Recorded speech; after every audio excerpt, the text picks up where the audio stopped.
His girlfriend happily reminds Iori about their movie plans for later that evening. Iori desperately begs to cancel their date for a once-in-a-lifetime event, completely frustrating her since he has been incredibly distant lately. He promises it is just for today and bolts out the door, leaving her to sigh and reluctantly accept his sudden departure. Once he is gone, she immediately heads out as well, dropping her everyday persona to step into her secret double life. Completely transformed into her glamorous alter ego, she meets up with him, apologizing for the wait and wondering why he suddenly called her out. Iori awkwardly hesitates before admitting that there is something really serious he needs to talk about. Blushing furiously and stumbling over his words, he struggles to push past his nerves to finally drop his massive bombshell. The heavy conversation ends with him bowing deeply in apology as she silently walks away from the meetup. Now back in her normal identity, she completely breaks down in tears, calling him a massive idiot as she gets totally overwhelmed by what he just admitted to her. The story begins with a glimpse into a school hallway, setting the stage for a comedy about a girl who struggles to show her sweet side to the world.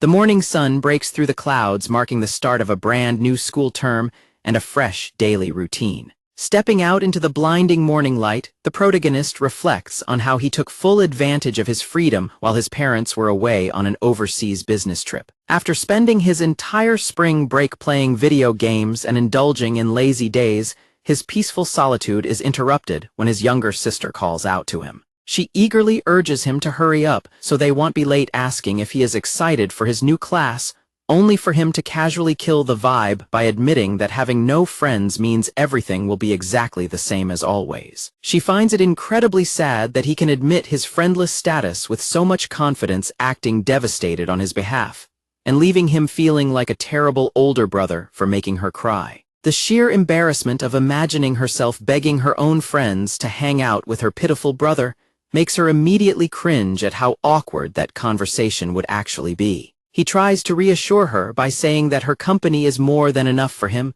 but this sentimental comment only flusters her, prompting her to snap at him for saying such embarrassing things first thing in the morning. Exhausted by her endless morning energy, he sighs and tells her to head to her own middle school, especially since she is currently heading in the completely wrong direction. She snaps back that he always has to get the last word and storms off while a nearby girl catches sight of them and watches their interaction with sudden interest. Ruka cheerfully greets her friend Hayauka, who notes that it has been quite a while since they last ran into each other on the way to school. Hayauka remarks that they rarely commute together anymore, prompting Ruka to demand that her brother greet Hayauka as well, though he only responds with a lazy grunt. Hayauka assures Ruka that it is perfectly fine, though she hints that she has a very specific reason for not expecting a polite greeting from him. She bluntly points out that his facial muscles and vocal cords have probably completely shriveled up from disuse, making it impossible for him to speak. He instantly agrees with her and demands more consideration for his throat, which only annoys Hayauka enough to tell him that if he can talk, he should have spent his spring break working on self-improvement. As he quietly notes that she still has an incredibly sharp tongue, his sarcasm clearly hits a nerve and leaves her feeling irritated and flustered. She angrily orders him to stop using that annoying nickname since she absolutely despises it. While Ruka frantically tries to diffuse the sudden awkward tension, he casually brushes off the anger with a simple apology. He explains that because they lived so close to each other, Hayauka was actually his childhood friend, and they spent countless hours playing video games together. However, she suddenly began avoiding him for no apparent reason, and before he knew it, she had completely transformed herself for her high school debut. He reflects on just how much she has changed since their childhood, having completely shed her quiet, nerdy past to become an entirely different, stylish person. Hayauka bluntly tells him that his dreary attitude is exactly why people call him gloomy, warning him that no one will want to associate with him if he keeps acting this way. He tries to defend himself by arguing that being alone is not actually that bad, though her brutal honesty secretly cuts him like a devastating direct blow to the chest. Defeated by his stubbornness and refusal to change, she is left totally exasperated by his hopeless attitude. She insists that she is the only person who actually tells him the hard truth, and suggests he should be grateful before immediately lamenting why she has to deal with such exhausting drama first thing in the morning. To keep up her new high school image, She strictly commands him to delay his arrival and walk to school later to avoid any rumors before heading on ahead of him. He mockingly agrees to her demands, which only makes a highly suspicious Ruka demand to know exactly what he did to make Hayao so upset with him.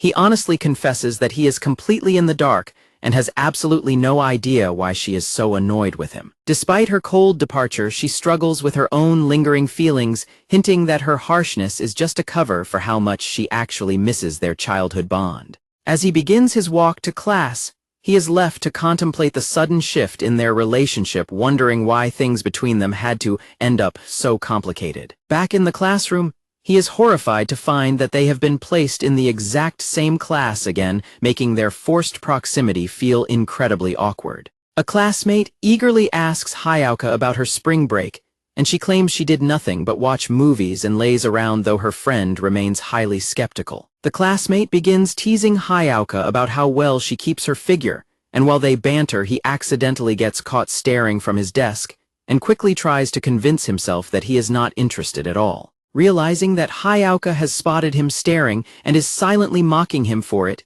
he desperately tries to play it off by pretending to fall asleep at his desk to avoid further embarrassment. Her classmate notices her distraction and asks if she is even listening to the conversation, quickly snapping her back to reality as she apologizes for spacing out. Her friend leans in with some juicy gossip before loudly announcing to the room that she witnessed Hayao receiving a love letter, completely catching her off guard. The explosive news immediately gathers attention as classmates press her for details, leaving a highly flustered Hayao completely cornered and struggling to find a way out of the conversation. He is absolutely stunned to hear that his formerly plain childhood friend is getting love letters, while Hayao desperately tries to buy some time by promising to the details after the opening ceremony is over. Her friend happily accepts the deal and urges her to hurry along so they can head over to the ceremony together. Hayao sharply demands that he hurry up and get moving, prompting him to remark on her surprising popularity, which she smugly confirms by boasting that she actually gets confessed to almost every single week. He wonders why she remains single despite getting so many confessions, teasingly asking if she is incredibly picky about looks or secretly has a college boyfriend, which immediately makes her snap and call him a total idiot. She smugly turns the tables by teasing him for acting completely uninterested when he is actually incredibly curious about her love life, prompting him to quickly deny the accusation. She remarks that unlike him, the boy who confessed is highly attractive, hinting she might actually accept the confession.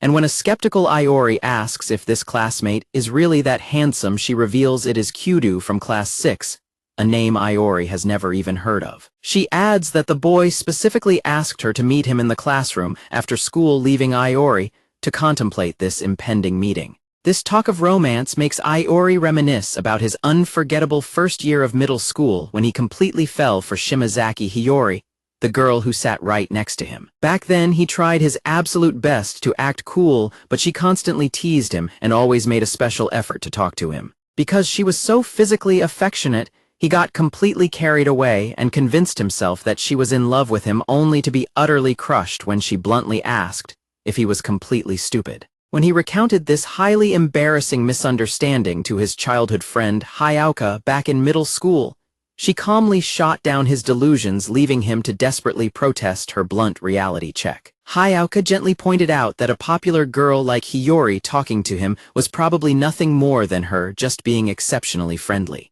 Hayao then pointedly asked if he only cared about girls because they were popular, quietly wondering if a plain, ordinary girl like herself would simply never be considered good enough. Back in middle school, he defensively demanded to know why she was trying to talk him out of his feelings, and when she warned him to stay away from girls like Hiyori, his stubbornness took over, and he told her to mind her own business. In his stubborn determination to prove her wrong, he called Hiyori to the classroom after school and confessed his feelings to her, keeping Hayao completely in the dark. Returning to the present, Hayao breaks the silence, her thoughts clearly drifting back to their complicated history and the unresolved tension of their past. Back in the hallway, he asks if she actually likes Kyudo, and when she admits she does not have any feelings for the boy, he remains entirely baffled as to why she would even bother to meet him. He confidently theorizes that people only build up the courage to confess When they are absolutely certain their feelings are reciprocated, a clueless assumption that leaves Hayao completely dumbfounded. She is utterly exasperated by his dense logic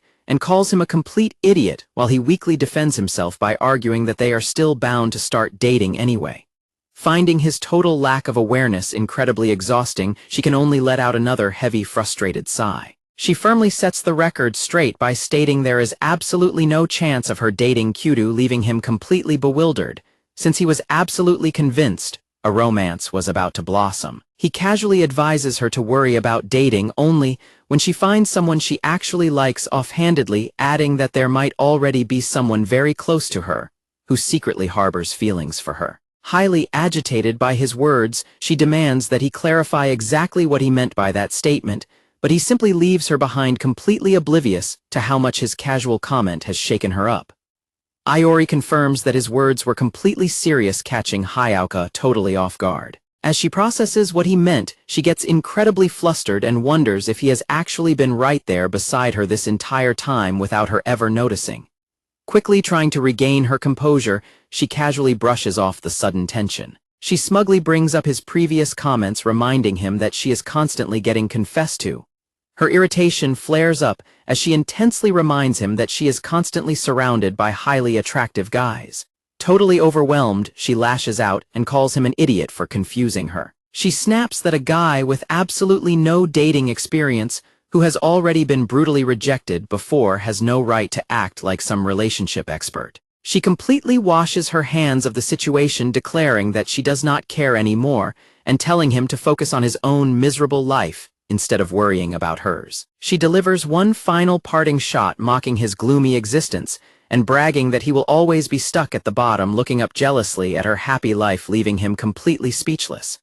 Left entirely alone, he is deeply confused by her sudden intense mood swings. He desperately wonders what that was all about and whether he accidentally stepped on yet another emotional landmine.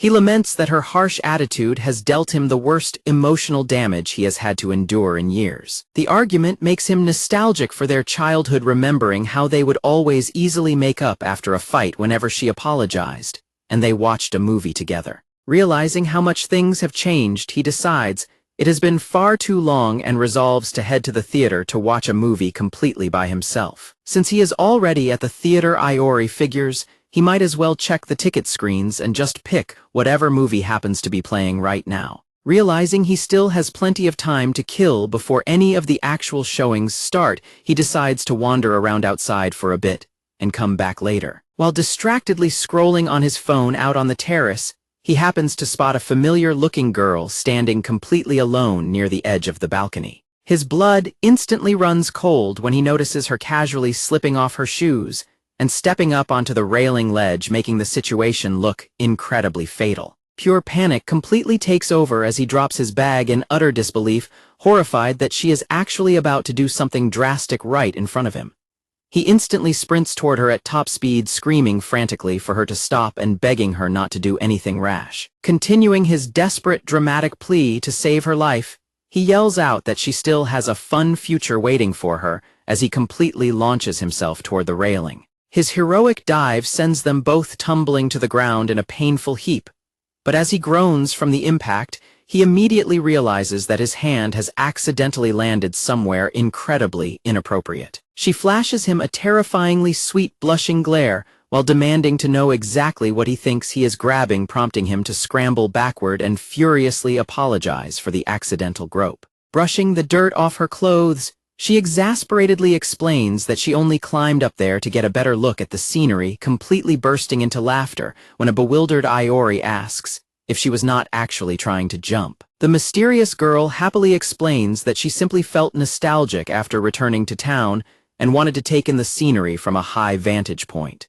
Iori quickly apologizes for dragging her away, which she brushes off as no big deal, though she can't resist teasingly bringing up how he accidentally grabbed her chest during the commotion. While she chuckles mischievously at his expense, Iori descends into absolute panic, desperately imagining his peaceful life coming to an abrupt end if he gets branded a criminal. She playfully accuses him of pulling the stunt on purpose, sending a highly defensive Iori into overdrive as he frantically protests that it was a complete accident. He desperately begs for mercy by bringing up his younger sister to evoke pity, and his pleading thankfully manages to convince her to let the matter drop. She suddenly notices his school uniform and asks if he attends Koryo High School, triggering a fresh wave of panic in Iori as he desperately plots how to protect his secret at school. Expressing his genuine relief that she didn't actually jump, Iori shouts one final awkward apology for the grab and immediately bolts for the exit before she can even react. She is left standing there watching him flee in a cloud of dust, unable to hold back a soft chuckle at how quickly he made his escape. Leaning back, she fondly notes to herself that he still never listens to a word she says, reflecting on how he truly hasn't changed at all. She warmly recalls his clumsy nature and his natural instinct to save others, realizing that, despite the passage of time, his kind heart remains exactly the same. Flashing a bright and affectionate smile, she warmly welcomes Iori back and happily declares that they can finally play together again. The next day at school, Iori looks completely drained, having stayed awake all night terrified of an impending social death, prompting Hayao to stare at him in total disgust and demand to know what on earth he is doing. He tries to play for sympathy by claiming he is incredibly fragile right now, though his deeply unsettling expression instantly makes it obvious that he is not actually delicate in the slightest. Hayao smugly brushes him off, sarcastically noting that anyone could tell he pulled an all-nighter, completely unaware that a cheerful classmate is enthusiastically popping up right behind her to join the conversation. The newcomer teasingly asks if Hayao actually slept properly instead of staying up all night worrying about him, which instantly causes Hayao to blush furiously and frantically deny that she cares about Iori at all. The teasing heavily continues as her friend points out that Hayao is constantly keeping a close eye on him anyway, leaving her totally cornered and unable to hide her massive embarrassment. Hayao completely snaps and yells that they are just old childhood friends, desperately trying to shut down the teasing before weird rumors start spreading, while her friend just laughs and apologizes, before casually wondering who would even talk directly to someone as gloomy as Iori anyway. Trying to recover her composure, Hayao smugly tells Iori he should be incredibly grateful that she is the only one willing to deal with him leaving their classmate, to hilariously point out that it is a total mystery whether the two of them actually get along or just constantly bicker. The friend bursts into loud laughter at the idea of popular Hayao hanging out with such a shadowy guy, prompting Iori to grumble that he actually prefers staying safely in the background while demanding to know what is so incredibly funny about his lifestyle. Watching him stubbornly embrace his loner status, Hayao lets out a heavy sigh and quietly murmurs that he never used to be this gloomy, leaving her friend highly curious about what he was actually like in the past.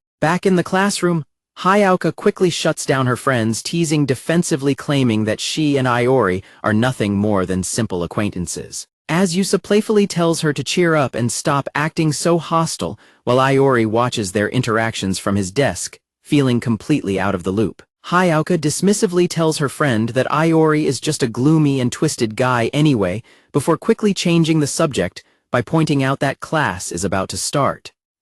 Iori suddenly chimes in to ask if they have actually finished their classical literature homework. Yusa immediately panics upon realizing she completely forgot about the assignment and begs Hayao for help, before turning her charms on Iori to see if she can persuade him to his answers instead. Having such a cute classmate gets so physically close and friendly immediately flusters him, making him desperately wish she would stop testing his self-control. He realizes his lack of sleep, combined with the exhausting drama of dealing with Hayao, has left him completely drained, making it a massive struggle to stay awake for class. As the morning periods slip by, he repeatedly nods off at his desk, completely missing the excitement as classmates whisper rumors about a highly anticipated, incredibly cute transfer student arriving. He remains dead to the world, utterly oblivious to the growing commotion and excitement building up in the classroom. He finally wakes up to find class is over and complains that nobody bothered to wake him, while Yusa excitedly informs Hayao that the entire school is currently buzzing over the new transfer student. She notices that Hayao seems completely uninterested in the classroom gossip, and figures that since Hayao is in the next class over, they probably won't have many chances to talk anyway, though she secretly admires how she carries herself. When the blonde girl remarks on how cool and cute Hayao She playfully asks if her friend would panic if someone stole her crush, sending her into a highly flustered defensive denial. She insists there is absolutely no reason to worry about things like crushes while her friend spots something nearby and gives a knowing smile. Suddenly, the classroom door is forcefully thrown open, immediately catching the attention of everyone inside. The unexpected intruder immediately spots Iori sitting at his desk and charges right toward him with absolute focus. To Iori's absolute horror, the girl throws her arms around him and enthusiastically screams his name, leaving him completely frozen in shock. The shocking display leaves the entire classroom in disbelief, with her classmates looking on in utter confusion, while she angrily demands to know what on earth is going on. The cheerful girl casually asks Iori if he is even listening, sending him into an absolute panic, as he realizes she just used his real name in public, while the dark-haired classmate is left completely baffled by who this mysterious girl is. The cheerful blonde girl excitedly asks if a certain memory is from that specific time, leaving Iori completely baffled as he tries to figure out exactly what she is talking about. As their classmates start loudly whispering and gossiping about the unfolding drama, a heavily sweating Iori desperately wonders why she is even here in his classroom. Emitting a terrifying aura of pure anger, Hayao glares intensely and calls out his name before demanding to know exactly who this strange girl is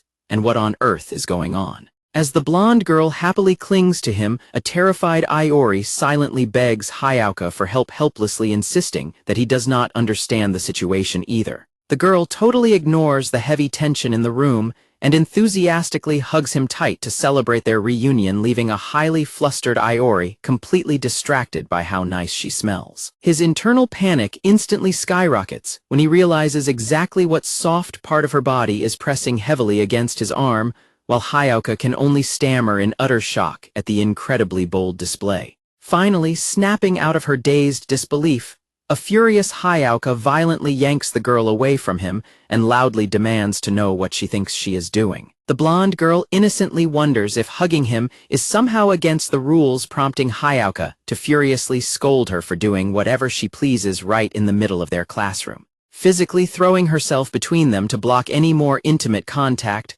Hayao sternly lectures her that acting so inappropriately in front of everyone is completely unacceptable. Completely unfazed by the intense scolding, the cheerful girl just laughs it off and apologizes for getting totally carried away after so much time apart, leaving Hayao aggressively pouting in the background. Hayao demands to know exactly who the new girl is, pointing out that he seemed awfully happy with her clinging to him, but he nervously insists that he has absolutely no idea who she is. The transfer student is completely baffled by his lack of recognition and asks if he really does not remember what happened between them yesterday, sending him into an immediate panic. He silently panics, realizing that he is completely ruined if whatever happened yesterday gets exposed to the class, while Hayao immediately grills him about his actions the previous day, accusing him of hitting on girls. He desperately denies the accusation, pointing out that he is not the type of guy who could ever do such a thing, which Hayao reluctantly concedes, prompting the transfer student to decide they should just ask her directly to get to the bottom of it.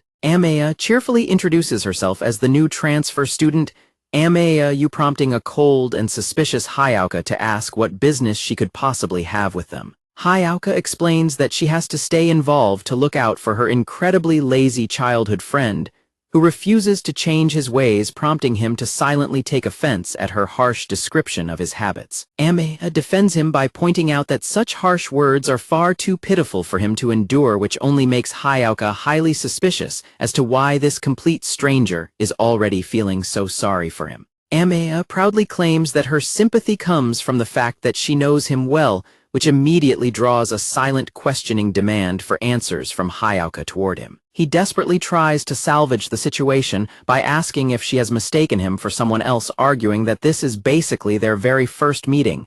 But she rejects his excuse by pointing out that his face is unmistakably his, and his name matches perfectly. He weakly claims that he has no idea what she is talking about, though he secretly worries that his once peaceful school life is about to be completely ruined in an entirely new way. Deciding that he has absolutely no other choice left in this chaotic situation, Iori suddenly grabs the blonde girl's arm to make a quick escape, leaving Hayao standing there completely stunned by his boldness. He commands her to follow him right this instant and drags her down the school hallway desperate to escape the prying eyes of their classmates. While she cheerfully treats their frantic escape as a fun game, Iori snaps that she is far too relaxed, insisting that their priority is to find a staircase and hide. Once they finally reach safety, a completely exhausted Iori struggles to catch his breath, while she stands proudly beside him looking entirely unfazed by the sudden sprint. Iori immediately demands to know what kind of grudge she holds against him to make her pull a stunt like that,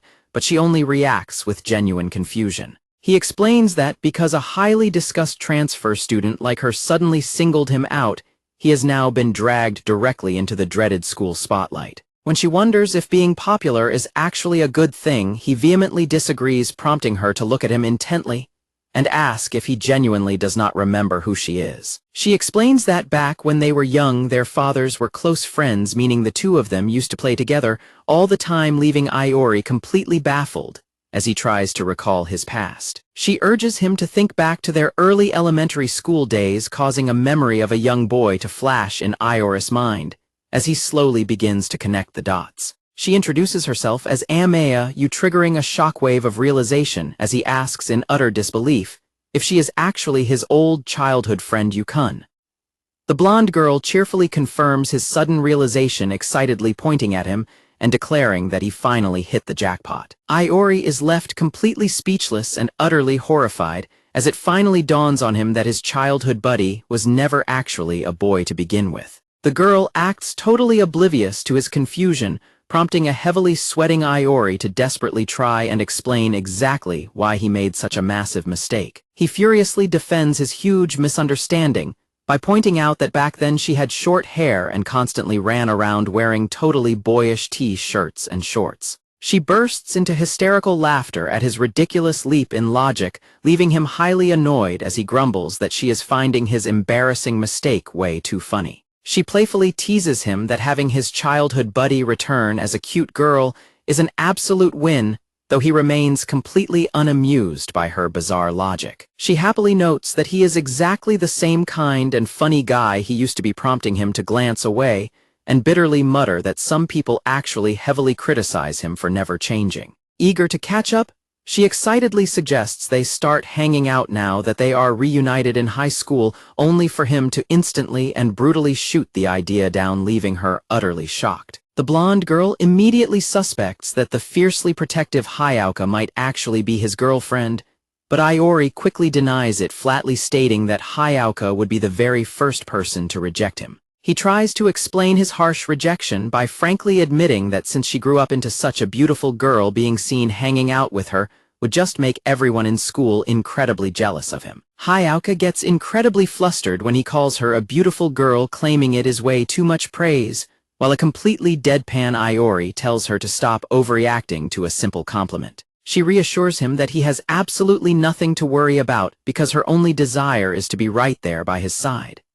Even though Iori desperately tries to keep his expectations in check to avoid getting his hopes up, her bright, happy smile still hits him with a sudden wave of emotional damage. Feeling flustered, she suggests they keep some distance for their own good, especially since other girls at school are probably watching them closely, though she cannot help but pout about the idea. When she suddenly asks him if he is truly okay with keeping their distance, he is left completely clueless and utterly baffled by her change in tone. She suddenly shifts into a mischievous mood, teasingly accusing him of groping her chest and threatening to ruin his reputation by telling everyone at school exactly what he did. She teasingly wonders aloud how quickly his peaceful school life will fall apart, prompting a panicked Iori to desperately point out that she literally told him not to worry about it just the day before. She smugly counters that the only thing she actually remembers is him groping her, challenging him to figure out how he is going to make it up to her. Realizing he stands absolutely no chance against her blackmail, Iori immediately surrenders, leaving her completely stunned by his incredibly quick defeat.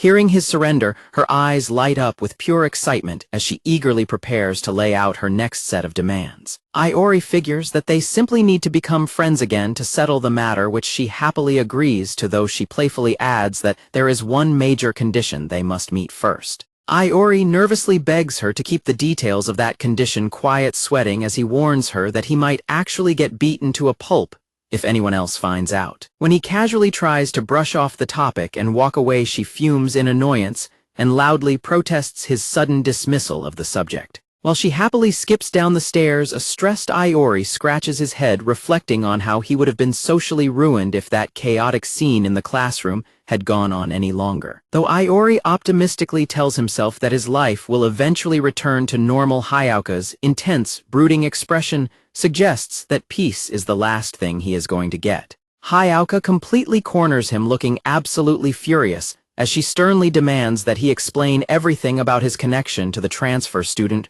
right this instant. When Iori tries to play dumb by whispering that everyone is just talking about the transfer student, next door Hayaka glares skeptically and snaps that he knows perfectly well that is not the issue. Crossing her arms in frustration, she presses him for the real answers, demanding to know how the transfer student already knows so much about him and why they are acting far too close for comfort. He casually describes his relationship with the new girl as completely normal, leaving Hayaka highly annoyed and demanding to know what he means by that before a dark realization suddenly hits her. She bluntly asks if the new transfer student is actually his ex-girlfriend, a theory that he instantly and aggressively shuts down as being absolutely out of the question. She reasons that she obviously would have known if he ever had a girlfriend in the past, but she immediately suspects that his denial is actually some high-level taunt designed to mock her. He tries to clear up the confusion by explaining that the new girl is actually just a childhood friend from before she moved, a shocking revelation that leaves Hayaka completely speechless. Completely outraged and deeply offended, she yells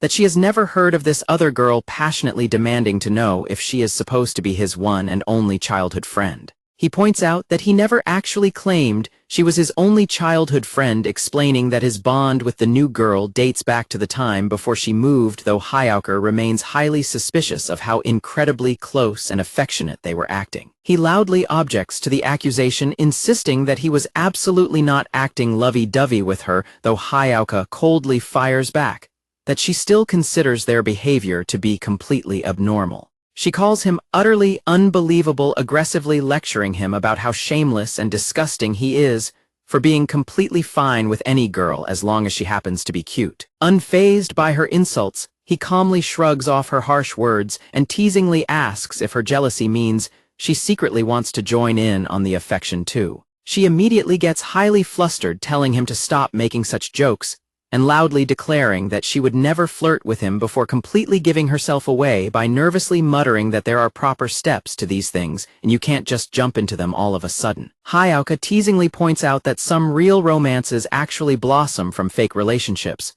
but when a completely oblivious Iori suggests that she should be the one fake dating instead of him, she instantly drops her sweet act and furiously yells at him for being such a massive idiot. Quickly switching back to her cheerful facade, Hayaka brightly congratulates him on finally finding someone in real life who is willing to pamper him, though he quietly murmurs that he highly doubts that is actually the case. Iori thoughtfully admits that having someone actually look up to him is not entirely a bad thing, especially since she never treats him coldly like a certain someone else. He concludes that he and the cheerful blonde just do not match up well, prompting a highly annoyed Hayaka to demand why his previous comment made it sound like she was the cold one, leaving him completely bewildered by her sudden defensive attitude. He casually remarks that he never knew Hayaka was capable of cracking jokes, which leaves her totally flustered, as she frantically denies being cold, only for their bickering to be interrupted when the blonde girl excitedly waves Iori over. Annoyed by the sudden interruption, Hayaka furiously grits her teeth and mutters about how the blonde always seems to show up at the exact moment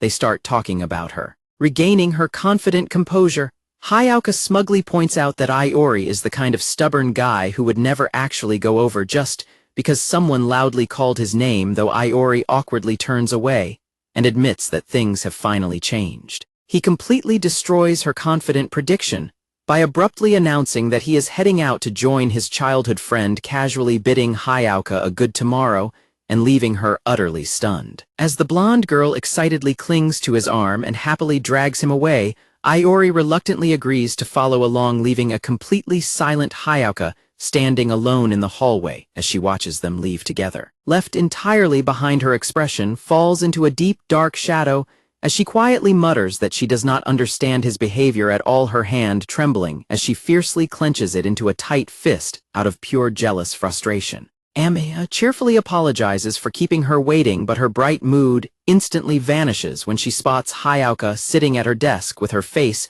buried in her hands, completely shrouded in a gloomy, depressed aura. Remembering how things went earlier, Amaya recalls turning around to find Hayao glaring back at them with an incredibly frosty, irritated expression that practically radiated absolute coldness. Seeing Hayao's icy mood, Amaya leans in close to playfully tease her, while Hayao nervously looks away in a desperate attempt to hide her mounting embarrassment. When Amaya gently asks if something happened, a completely exhausted Hayao sighs and complains about being utterly drained, making Amaya comment on how dramatic her reaction sounds. Amaya notes that Hayao actually looks quite sad, causing Hayao to internally panic and wonder if she's simply coming across as cold to everyone around her. Amaya playfully points out that Hayao has always been more of a downer than a lively person, which is probably why she seems so much colder than everyone else, leaving a shocked Hayao completely speechless. As Hayao quietly processes this harsh realization, Amaya confidently declares that her genius brain has just finished running the calculations on what is actually going on. With near absolute certainty, Amaya concludes that Hayao's deep depression is entirely because of Iori realizing just how heavily her childhood friend is currently weighing on her mind. Trying to deflect, Hayao suddenly blushes and claims she is just sharing a story about a very old friend of hers, a totally random excuse that catches Amaya completely off guard. Hayao clumsily explains how this supposed guy has an incredibly close childhood friend, leaving a skeptical Amaya to wonder if she actually is talking about someone else entirely. Hayao admits that lately her childhood friend seems to be getting along really well with someone else, which instantly makes her friend sigh in relief as she realizes Hayao was actually just talking about Iori this entire time. Her friend suggests she is just overwhelmed by the new girl's bright energy, while a nervous Hayao fidgets with her fingers and admits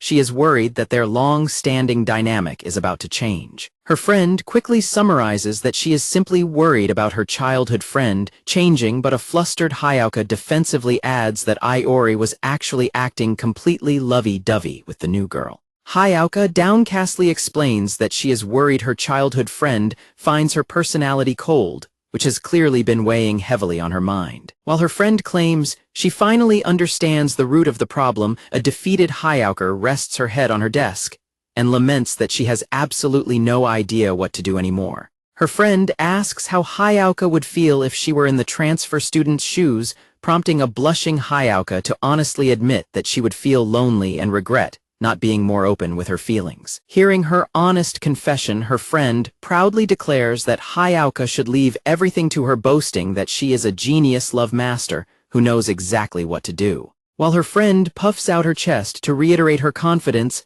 a highly skeptical Hayao asks if she can really trust her, only to be met with absolute assurance. Her friend enthusiastically advises her that the solution is to act completely spoiled around him, leaving a highly confused Hayao to wonder what that would even look like. Her friend explains that guys absolutely love it when a girl who is usually cold finally shows her cute side, leaving an awkward Hayao to reluctantly contemplate the advice. Amaya's enthusiastic encouragement makes Hayao wonder if she was always this cute, though she immediately starts to worry if their plan to win him over will actually go that well. Amaya points out that she is currently facing a massive crisis situation with her crush, meaning they have to pull out all the stops. Hayao realizes that this major crisis is the perfect opportunity for her to finally show him her cute side, an idea that Amaya confidently nods along with. Hayao wonders how she is even supposed to act cute in the first place, prompting Amaya to suggest starting simple by either offering a basic compliment or just being completely honest, which only leaves Hayao feeling utterly overwhelmed. She admits that acting cute feels incredibly difficult for her, though she reluctantly hesitates to completely give up on the idea. Steeling her resolve, she decides that even if it is incredibly embarrassing and she fails at it, she is still willing to at least give it a try, which instantly delights Amaya. Hayao suspiciously points out that Amaya seems to be having way too much fun playing matchmaker, but Amaya nervously laughs it off and insists that being a supportive encourager is just what a good friend does. Hayao flustredly agrees that this is all strictly for a hypothetical friend, and definitely not her, leaving a highly amused Amaya to reflect on how incredibly obvious Hayao is actually being. Hayao asks for a quick demonstration of acting cute, but Amaya suddenly panics and apologizes, explaining she has plans today and suggesting they continue their crash course over the phone tonight. Amaya quickly apologizes as she rushes off, leaving a disappointed Hayao to lament being left entirely to her own devices until tonight. Returning home as evening sets in, an utterly exhausted Iori immediately flops down, letting out a heavy sigh of relief after a wildly chaotic day. Reflecting on how he ended up walking home with you after school, he groans about being completely drained and desperately wonders if he will have to endure this exact same exhausting routine tomorrow. He quietly mutters to himself that ever since she unexpectedly dropped back into his life, his normally peaceful daily routine has completely turned into absolute chaos. His miserable wallowing is violently interrupted when his younger sister Ruka aggressively shoves him aside, demanding he move immediately, because she is completely tired of watching him lie around and wants to catch her favorite drama. As she physically forces him out of the prime viewing spot to claim her turn, he helplessly protests her shoving before being completely overpowered and dramatically tossed aside in total defeat. Having successfully claimed the living room territory, a highly smug Ruka chuckles and sarcastically thanks her older brother for finally getting out of her way. Relegated to a chair by the dining table, a skeptical Iori watches her stare intensely at the television screen and wonders aloud if her show is actually even fun to watch. She completely ignores his skepticism and happily explains that the show is absolutely amazing simply because it is packed with incredibly handsome guys. Watching her squeal over the attractive actors, Iori calmly accepts that she has finally reached that typical teenage phase, figuring that obsessing over cute boys is just a completely normal thing for girls her age. He immediately shifts into protective older brother mode, resolving to strictly judge any guy she dates in the future, before a sudden horrifying realization freezes him in his tracks, as it dawns on him that this means his little sister will eventually get a real boyfriend. Ruka is highly annoyed by her brother's sudden intrusion, complaining about him sticking his nose into her conversation out of nowhere. Iori proudly declares that he will never approve of any guy unless that guy likes him even more than Ruka does, a completely bizarre standard that leaves his sister completely deadpanning at his sheer nonsense. Ruka defensively yells that sisters in real life do not actually obsess over their brothers, but a smug Iori refuses to believe her, confidently arguing that she is just acting like a classic embarrassed tsundere. Ruka firmly insists that tsunderes are completely fictional and simply do not exist in the real world, completely oblivious to the fact that her brother's real-life tsundere childhood friend is practically breathing down their necks. Iori readily agrees with his sister's logic, admitting that he has never actually run into a real tsundere, while a highly annoyed Hayao glares silently at him, muttering that there is no way anyone could ever be that painfully obvious. Ruka playfully sweet-talks her brother, warning him to drop the overprotective routine, while he deadpans that it is honestly too much of a hassle to constantly interfere in her life anyway. Completely backtracking on his claim of not interfering, a deadly serious, Iori clenches his fist and resolves to start by punching any guy who gets close to her, sending a completely horrified Ruka into a screaming panic. Later that evening, the quiet neighborhood is filled with the faint, distant chatter of people going about their night. Meanwhile, Hayao blushes with a happy smile while holding her phone to her ear, humming contentedly as she thinks about her relationship with him. The next day, Iori walks down the school hallway only to notice his classmates whispering and gossiping behind his back, instantly making him feel incredibly self-conscious. He sweats in confusion, highly disturbed by the strange, awkward tension hanging in the air and desperately wondering why everyone is suddenly focusing on him. As he gets his shoes at the lockers, the locker door right next to him is suddenly slammed shut as a girl quickly steps into his view. Hayao casually claims it is a complete coincidence that they ran into each other, though a highly skeptical Iori instantly doubts her, knowing her shoe rack is actually on the opposite side of the lockers. She immediately calls him out for yawning first thing in the morning, and asks if he stayed up late again, leaving a sweating Iori to nervously wonder if she has some kind of psychic mind-reading powers. He quickly realizes that since they live next door, she probably just noticed his bedroom lights on late at night, remembering how easily she can keep tabs on him from her own window. Blushing furiously, she awkwardly stumbles over her words as she struggles to push past her shyness and greet him. She finally manages to blushingly mutter a polite good morning using his actual name, catching a completely stunned Iori entirely off guard. Iori is left completely bewildered by her uncharacteristically polite greeting, heavily sweating, as he desperately tries to figure out what kind of elaborate trick she is trying to pull. Trying to follow through on her plan to act cuter and incredibly tense, Hayao forces herself to compliment his hair, awkwardly noting that his new style actually looks pretty good today. He completely ruins her massive effort by casually laughing it off and explaining that it is literally just messy bedhead that he plans to fix later, leaving her utterly horrified by the misunderstanding. A frantically blushing Hayao tries to salvage the disastrous conversation by telling him he should at least tidy himself up, entirely oblivious to Amaya cheerfully sneaking up right behind her. The blonde girl happily interrupts with a bright morning greeting, completely hijacking the moment by announcing she needs to ask her something and swiftly dragging the flustered tsundere away. Left entirely behind in the hallway, a completely bewildered Iori can only wonder what on earth that bizarre interaction was actually about. Away from his clueless self, a deeply gloomy Hayao laments to Amaya that her massive effort to compliment his hair completely failed to make him happy, prompting the blonde girl to teasingly note that Hayao is no longer even trying to hide her crushing worries. The cheerful matchmaker advises that the whole situation would have gone much smoother if Hayao had simply been a little more honest with her feelings, though the highly flustered tsundere complains that acting so directly is incredibly difficult for her. Eager to give a practical demonstration, Amaya confidently acts out a bold, flirty compliment to show exactly how it should be done, completely overwhelming Hayao with the sheer embarrassment of making such a direct move. Hayao frantically stammers that she is absolutely not ready to pull off something that aggressive, yet prompting Amaya to agree to take things slowly, while a highly serious Hayao fiercely resolves to do some heavy research on how to properly win him over. Throughout the day, Hayao keeps a highly attentive eye on Iori from her seat, watching his every move as he gets up to leave the classroom, which makes him increasingly uneasy. He notes that she is acting completely suspicious and strange today, but he decides to just ignore her odd behavior so he can grab his lunch and eat in peace. Upon opening his school bag, he discovers a carefully wrapped bento waiting inside for him. Hayao suddenly approaches him to ask if he is eating alone, and he cautiously confirms that he is still feeling somewhat confused by her sudden presence.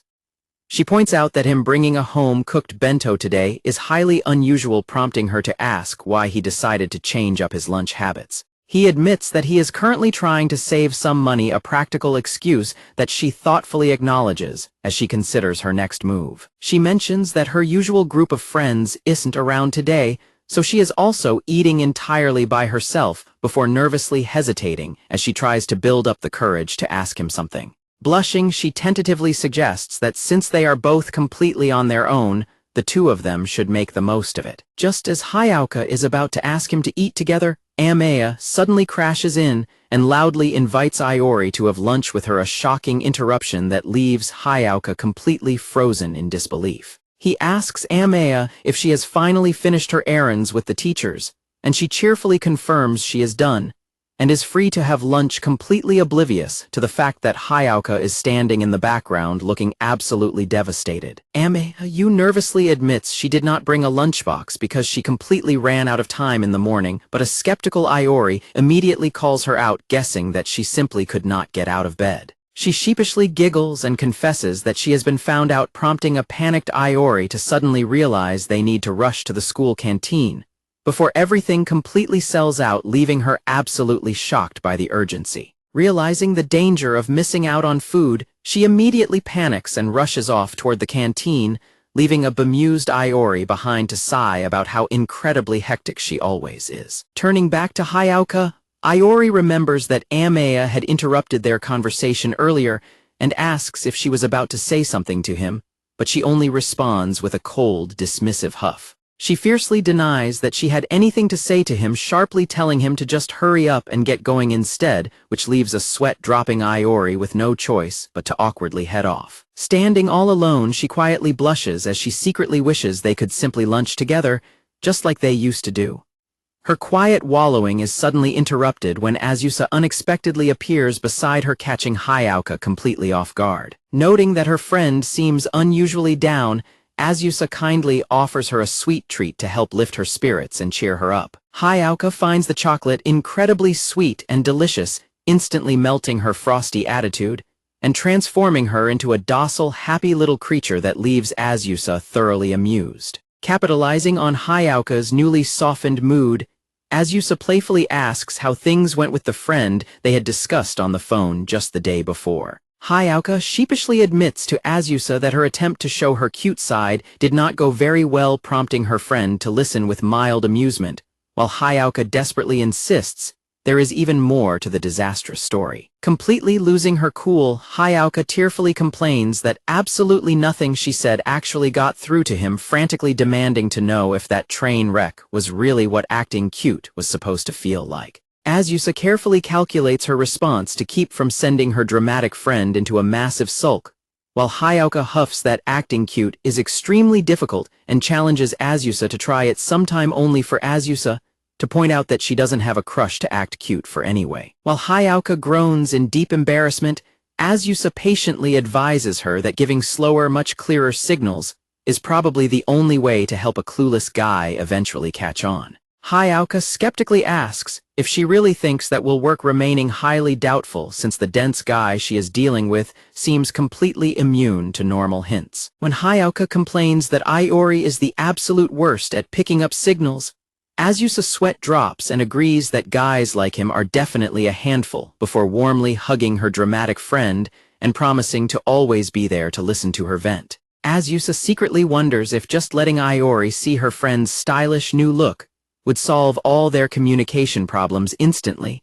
but she keeps the thought to herself and cheerfully reassures Hayao that she is adorable enough for things to work out somehow. Hayao shyly asks if she is truly that cute, prompting Azusa to enthusiastically confirm it before Azusa cheerfully invites her to eat lunch together today to keep her spirits up, which Hayao happily accepts. Meanwhile, during lunch, Amaya stares down at her cafeteria purchase in total disbelief, loudly questioning if there isn't something completely off about her meal. Her companion agrees that it is indeed strange, pointing out that while spaghetti bread is usually made with Neapolitan pasta, this bizarre version has been completely replaced with cold pasta salad instead. Iori Blunt talks her, pointing out that she only has herself to blame for ending up with mere leftovers after running late, leaving a deeply regretful Amaya to lament that she should have just had him buy her lunch ahead of time. She stares back with an intensely brooding, silent look, her frustration clearly bubbling just beneath her quiet gaze. She sweet-talks him by noting that his homemade bento actually looks incredibly delicious, though a highly skeptical Iori quickly dismisses her compliment by pointing out that his lunch is honestly just a random assortment of frozen food and leftovers. She stubbornly repeats her exact same compliment like a broken record, prompting a highly annoyed Iori to loudly tell her to stop repeating herself as she cutely pouts. When Iori deadpans and asks if she is simply trying to secure a bite of his food, she acts by asking what would happen if that were indeed her plan, only to immediately yell that she was just joking when she sees his completely unamused expression. Quickly apologizing for her teasing, she happily offers him a compromise, playfully asking if he would be willing to trade a portion of his lunch for her canteen food instead. Iori immediately shuts down her offer, flatly refusing to trade his homemade bento for something that looks so incredibly sketchy, though she casually brushes off his rejection and mischievously asks if he would change his mind if her food were already half-eaten. She boasts about her food with absolute confidence, though her enthusiastic display only gets a sweat-dropping deadpan look from a completely unimpressed Iori. He aggressively shouts that there is absolutely no way he is falling for her obvious trap, though he reluctantly sighs and offers to simply some of his food with her the normal way instead. She immediately pouts and calls him a total cheapskate for his stinginess, prompting an outraged Iori to demand to know what part of his generous offer makes him cheap, before she casually decides she will just settle for a single piece of his fried chicken anyway. Iori points out that she is going straight for the big prize, prompting her to laugh and teasingly ask why she cannot before he casually drops the subject anyway. She notes that she has no chopsticks and asks him to feed her, but a panicked Iori flatly refuses to do that in public, prompting her to suggest he can just toss the food directly into her mouth if he is worried about sharing chopsticks. Iori immediately rejects the suggestion, sweating as he imagines how completely ridiculous and insane that visual would actually look to anyone passing by. Knowing she never backs down from a challenge, Iori reluctantly gives in and agrees to feed her, though he grumbles that she is clearly just enjoying teasing him, which she playfully pretends to know nothing about. Staring at the food on his shaking chopsticks, he steels his resolve and tells himself he can easily do this, noting that he is a guy too, and shouldn't let a simple task get him so worked up. She quickly chomps down on the food and happily declares how delicious it is, leaving a deeply flustered Iori completely stunned by how easily she pulled off the indirect kiss. An annoyed Iori points out that she ended up sharing his chopsticks anyway, but she calmly counters that it was entirely his fault for taking way too long to feed her in the first place. He teasingly asks if she actually just wanted him to go out of his way to feed her the romantic way, which instantly flusters her into a loud, defensive denial. While she mischievously wonders what to make him do next, they are suddenly interrupted by a furious Hayao demanding to know what on earth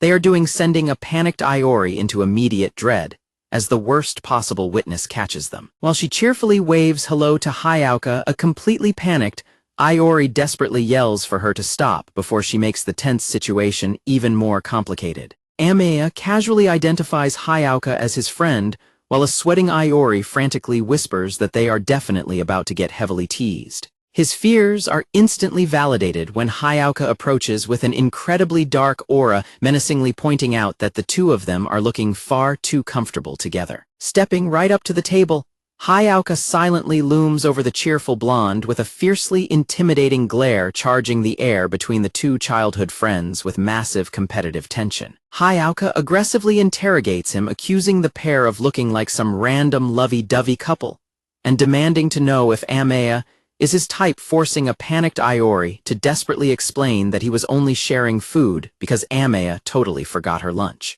Amaya cheerfully derails his frantic defense by happily announcing that he simply put the food directly into her mouth, a highly suggestive phrasing that leaves Hayao absolutely scandalized as she loudly calls out the indecent behavior. Turning her absolute coldest, most disgusted glare entirely onto Iori, Hayao mercilessly brands him a complete pervert. Seizing the opportunity to tease her, Amaya playfully asks if Hayao is just acting out, because she secretly wanted to eat lunch with them too, instantly causing the tsundere to frantically blush and deny the accusation. Resting her face in her hand with a fond smile, Amaya warmly notes that eating with Iori is incredibly fun and happily reminisces about all the times they used to meals in the past. A completely clueless Iori instantly ruins the sweet nostalgic mood by genuinely wondering if they actually ate together, that often prompting a highly offended Amaya to loudly scold him for completely forgetting their precious childhood memories.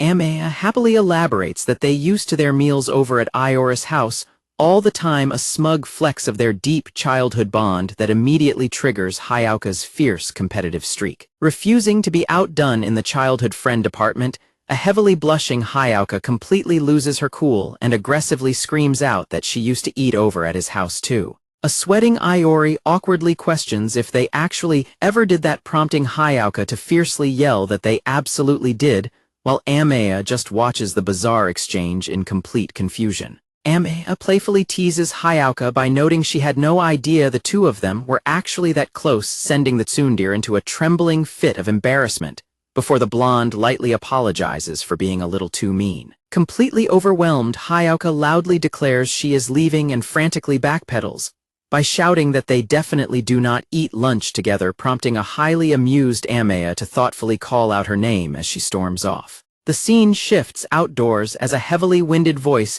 desperately calls out to him, urging him to keep going despite his exhaustion. Amaya enthusiastically encourages him to keep playing, completely oblivious to her bouncing chest, while an utterly drained Iori weakly complains that his energy is entirely spent. She playfully teases that he used to have way more stamina back in the day, and eagerly begs him to push through for at least one more round.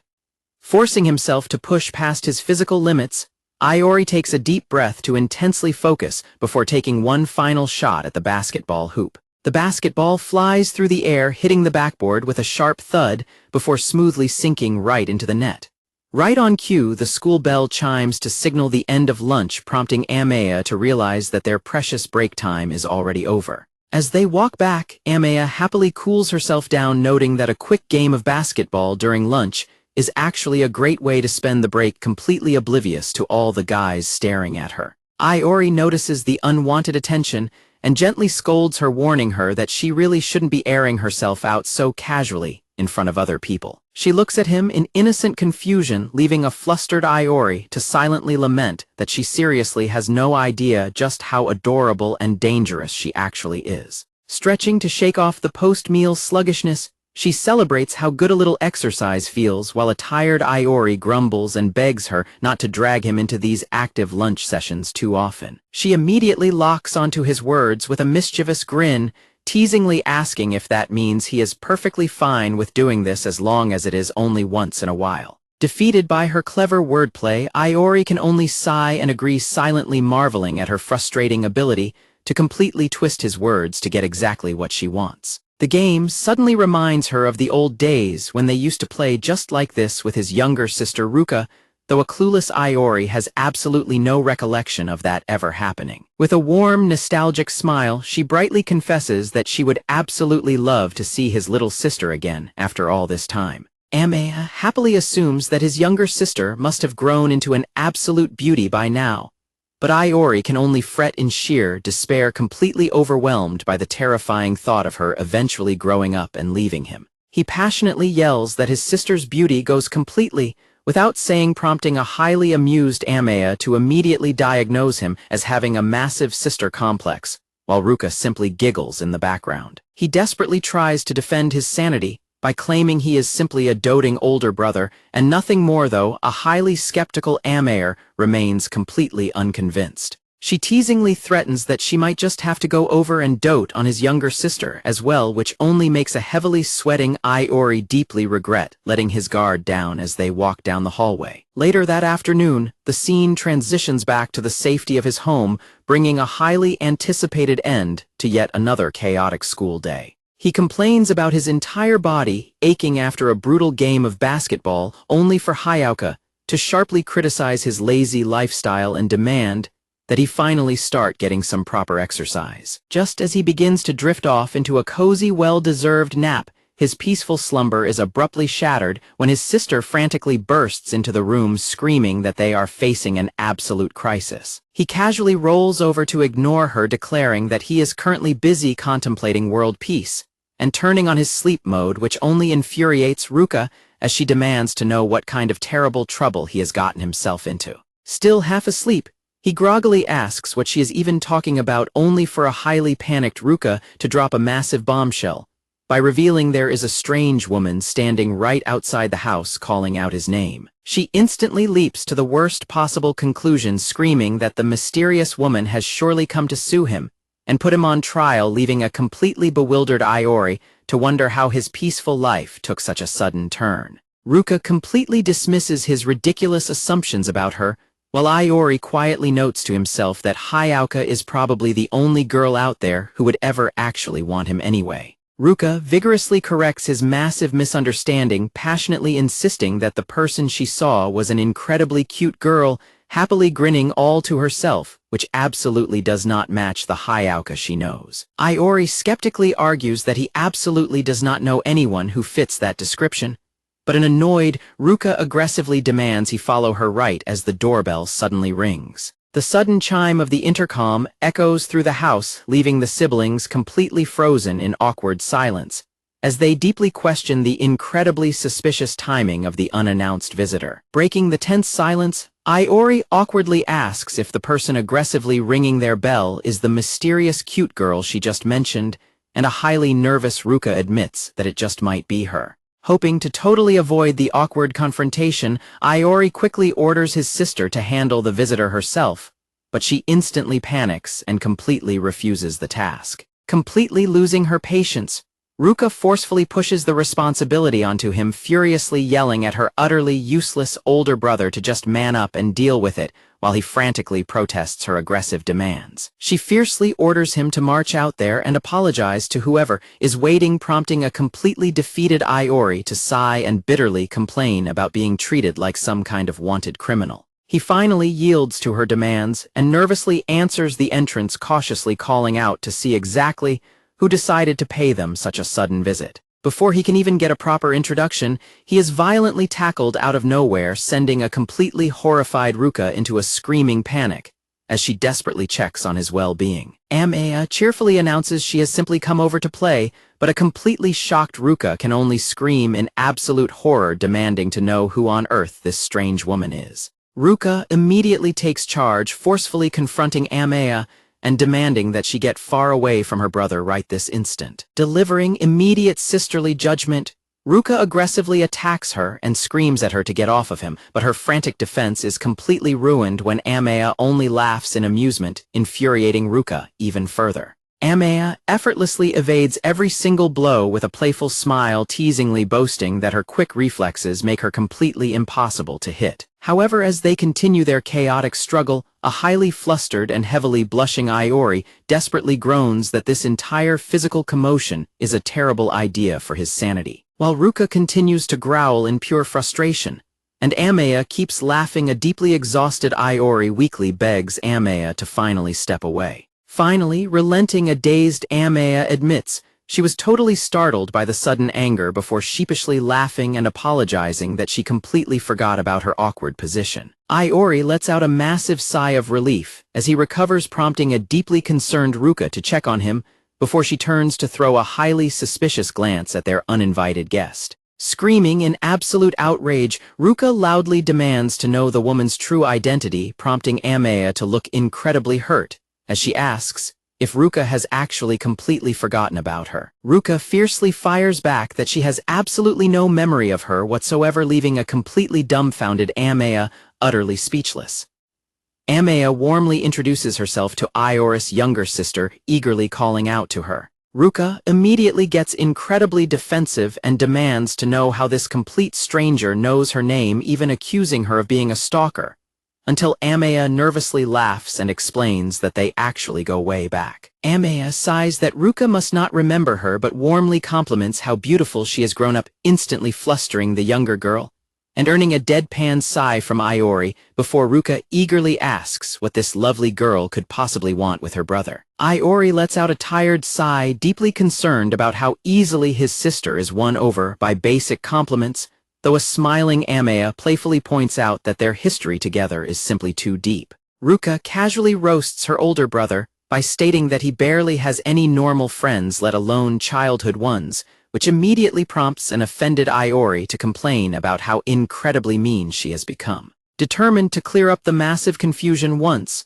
and for all, Iori steps in to explain Amaya's true identity, leaving his sister completely wide-eyed in anticipation. The explanation instantly triggers a memory for Ruka, as she finally recognizes her as their old childhood buddy Yukun, though she is still deeply confused by what she is seeing. When a shocked Ruka asks if he is actually cross-dressing, Amaya cheerfully laughs off the misunderstanding and proudly declares that she is and always has been a real girl. The sudden truth completely breaks Ruka's brain, leaving her stuttering in absolute shock, while a bright Amaya happily announces that she came over to hang out with them for the first time in ages. Iori crosses his arms and seriously lectures Amaya that a girl still shouldn't be visiting a guy's house entirely on her own, prompting her to playfully turn to Ruka and ask her to defend her from a girl's perspective.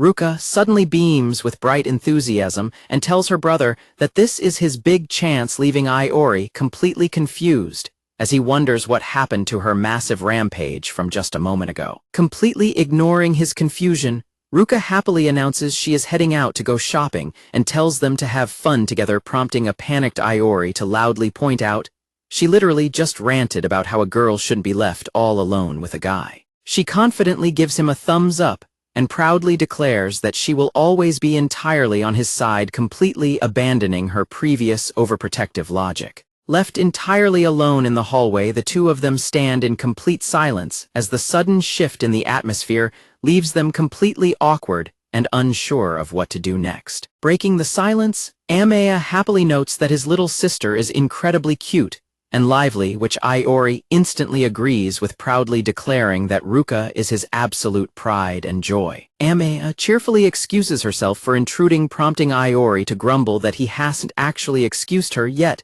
but he quickly gives up with a heavy sigh and allows her to make herself at home since she is already inside anyway. Looking around the house, Amaya happily comments on how incredibly nostalgic everything feels, before asking if his room is still up on the second floor, which Iori cautiously confirms. Capitalizing on his confirmation, Amaya instantly dashes up the stairs, teasingly yelling that he completely let his guard down, while a panicked Iori chases after her, desperately protesting that his room is not even cleaned up yet. As he rushes up the stairs right behind her, Iori is suddenly struck by a highly compromising view from below, immediately freezing him in his tracks with deep embarrassment. Completely oblivious to the revealing angle she just gave him, Amaya happily presents his bedroom door with a cheerful announcement, leaving a heavily blushing Iori to frantically turn his head away and silently curse how completely careless she is being around him. Iori mutters to himself that pulling such an underhanded trick is incredibly unfair to a teenage boy, while a completely clueless Amaya simply looks back at him in innocent confusion. Amaya looks around his room and is pleasantly surprised to find it actually looks quite clean, earning a slightly embarrassed thank you from a relieved Iori. Iori casually remarks that it has been a long time since he last had a familiar face over in his room, prompting an intensely serious Amaya to loudly correct him and assert her special childhood friend status. Iori decides to head out to fetch some drinks and warns her to behave herself, while she is left alone, though her playful and carefree response does absolutely nothing to reassure him. As he pours the drinks, Iori quietly reflects on his past visitors, realizing that the very last time a girl actually set foot inside his bedroom was his other childhood friend, Hayauka. With his muscles still aching terribly from their earlier basketball match, Iori prepares the drinks while quietly wishing Amaya would act a bit more reserved and behave like a proper girl. Iori returns to the room offering barley tea, only to immediately catch Amaya intently scanning his personal space and snooping around. Catching her in the act, Iori demands to know what she is doing, prompting Amaya to beam with a brilliant smile and ask where he keeps his hidden adult magazines, which he instantly and defensively denies even owning. Amaya teasingly refuses to believe him before thanking him for the tea, while a deadpan Iori points out that physical stashes are completely obsolete anyway, thanks to how convenient the modern internet has become, prompting a disappointed click of her tongue. Amaya pouts that it is a complete bummer because she fully expected him to keep a physical stash of the real stuff around anyway, leaving a deeply sighing Iori to lament her utterly ridiculous expectations. Iori tentatively asks Amaya why she suddenly decided to show up at his place, only for her to playfully brush it off and claim she simply felt like coming over.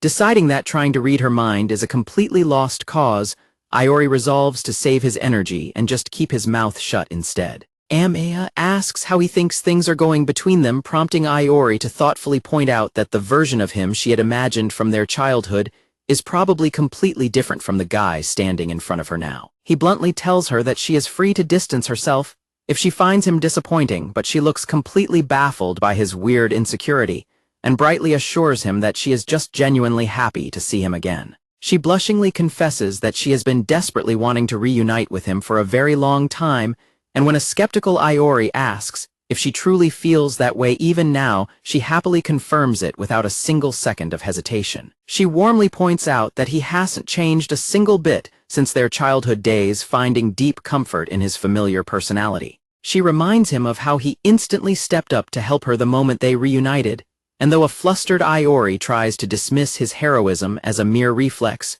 she triumphantly points out that his reflex is exactly what she is talking about. She softly tells him that his inherent kindness and constant readiness to help others are exactly what make him such an amazing person. Iori completely ruins the heartfelt moment by calling her a total weirdo, immediately sparking her furious protest as he casually tries to brush off her anger. Amaya confidently asks if he thinks she has grown up to look incredibly girly, leaving a stunned Iori to reluctantly admit that she actually looks pretty good, which immediately sends her into absolute pure delight. Amaya cheerfully celebrates, pointing out that back in their childhood days, she was basically a boy, and he definitely did not notice a single hint of her breasts, either leaving a highly confused Iori to question her bizarre statement. Leaning in closely, Amaya playfully hums and asks if that means he was actually checking her out back, then leaving a wobbly and flustered Iori to nervously call out her name. She suddenly pins him down onto the floor, straddling him with a mischievous giggle, as she teasingly remarks that she never expected such bold behavior from someone like him. Trapped beneath her, a completely panicked Iori desperately hopes that she isn't actually about to do something crazy, though her serious expression suggests otherwise.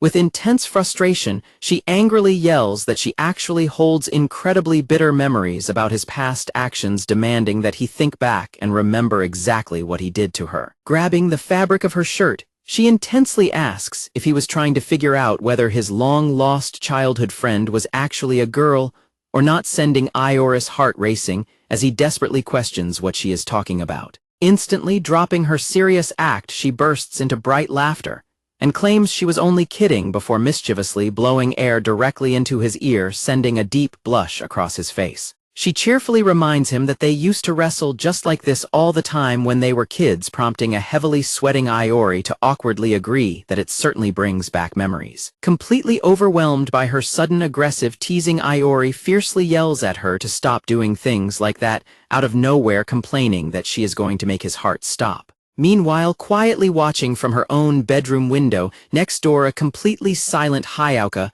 observes their intimate interaction with a dark, unreadable expression. Hayauka suddenly appears menacingly at the window, sending an incredibly terrified Iori and Amaya into a sudden panic as they scream in absolute horror at her unexpected presence. Her sweet smile twitches with pure, unbridled rage as she sweetly demands to know exactly what the two of them think they are doing, calling out his name with an incredibly dangerous aura that spells immediate trouble. Launching into a special extra chapter, a deeply frustrated Hayauka aggressively vents her pent-up anger, bitterly complaining about how incredibly and hopelessly dense he always is. She furiously releases her pent-up frustration, tearfully crying out that she has been trying absolutely everything to get closer to him, yet he still has not noticed her efforts in the slightest. Hayauka is still completely tormented by the memory of Iori and Amaya sharing food, aggressively clutching her chest in pain, as she deeply regrets not simply putting her pride aside to join them for lunch.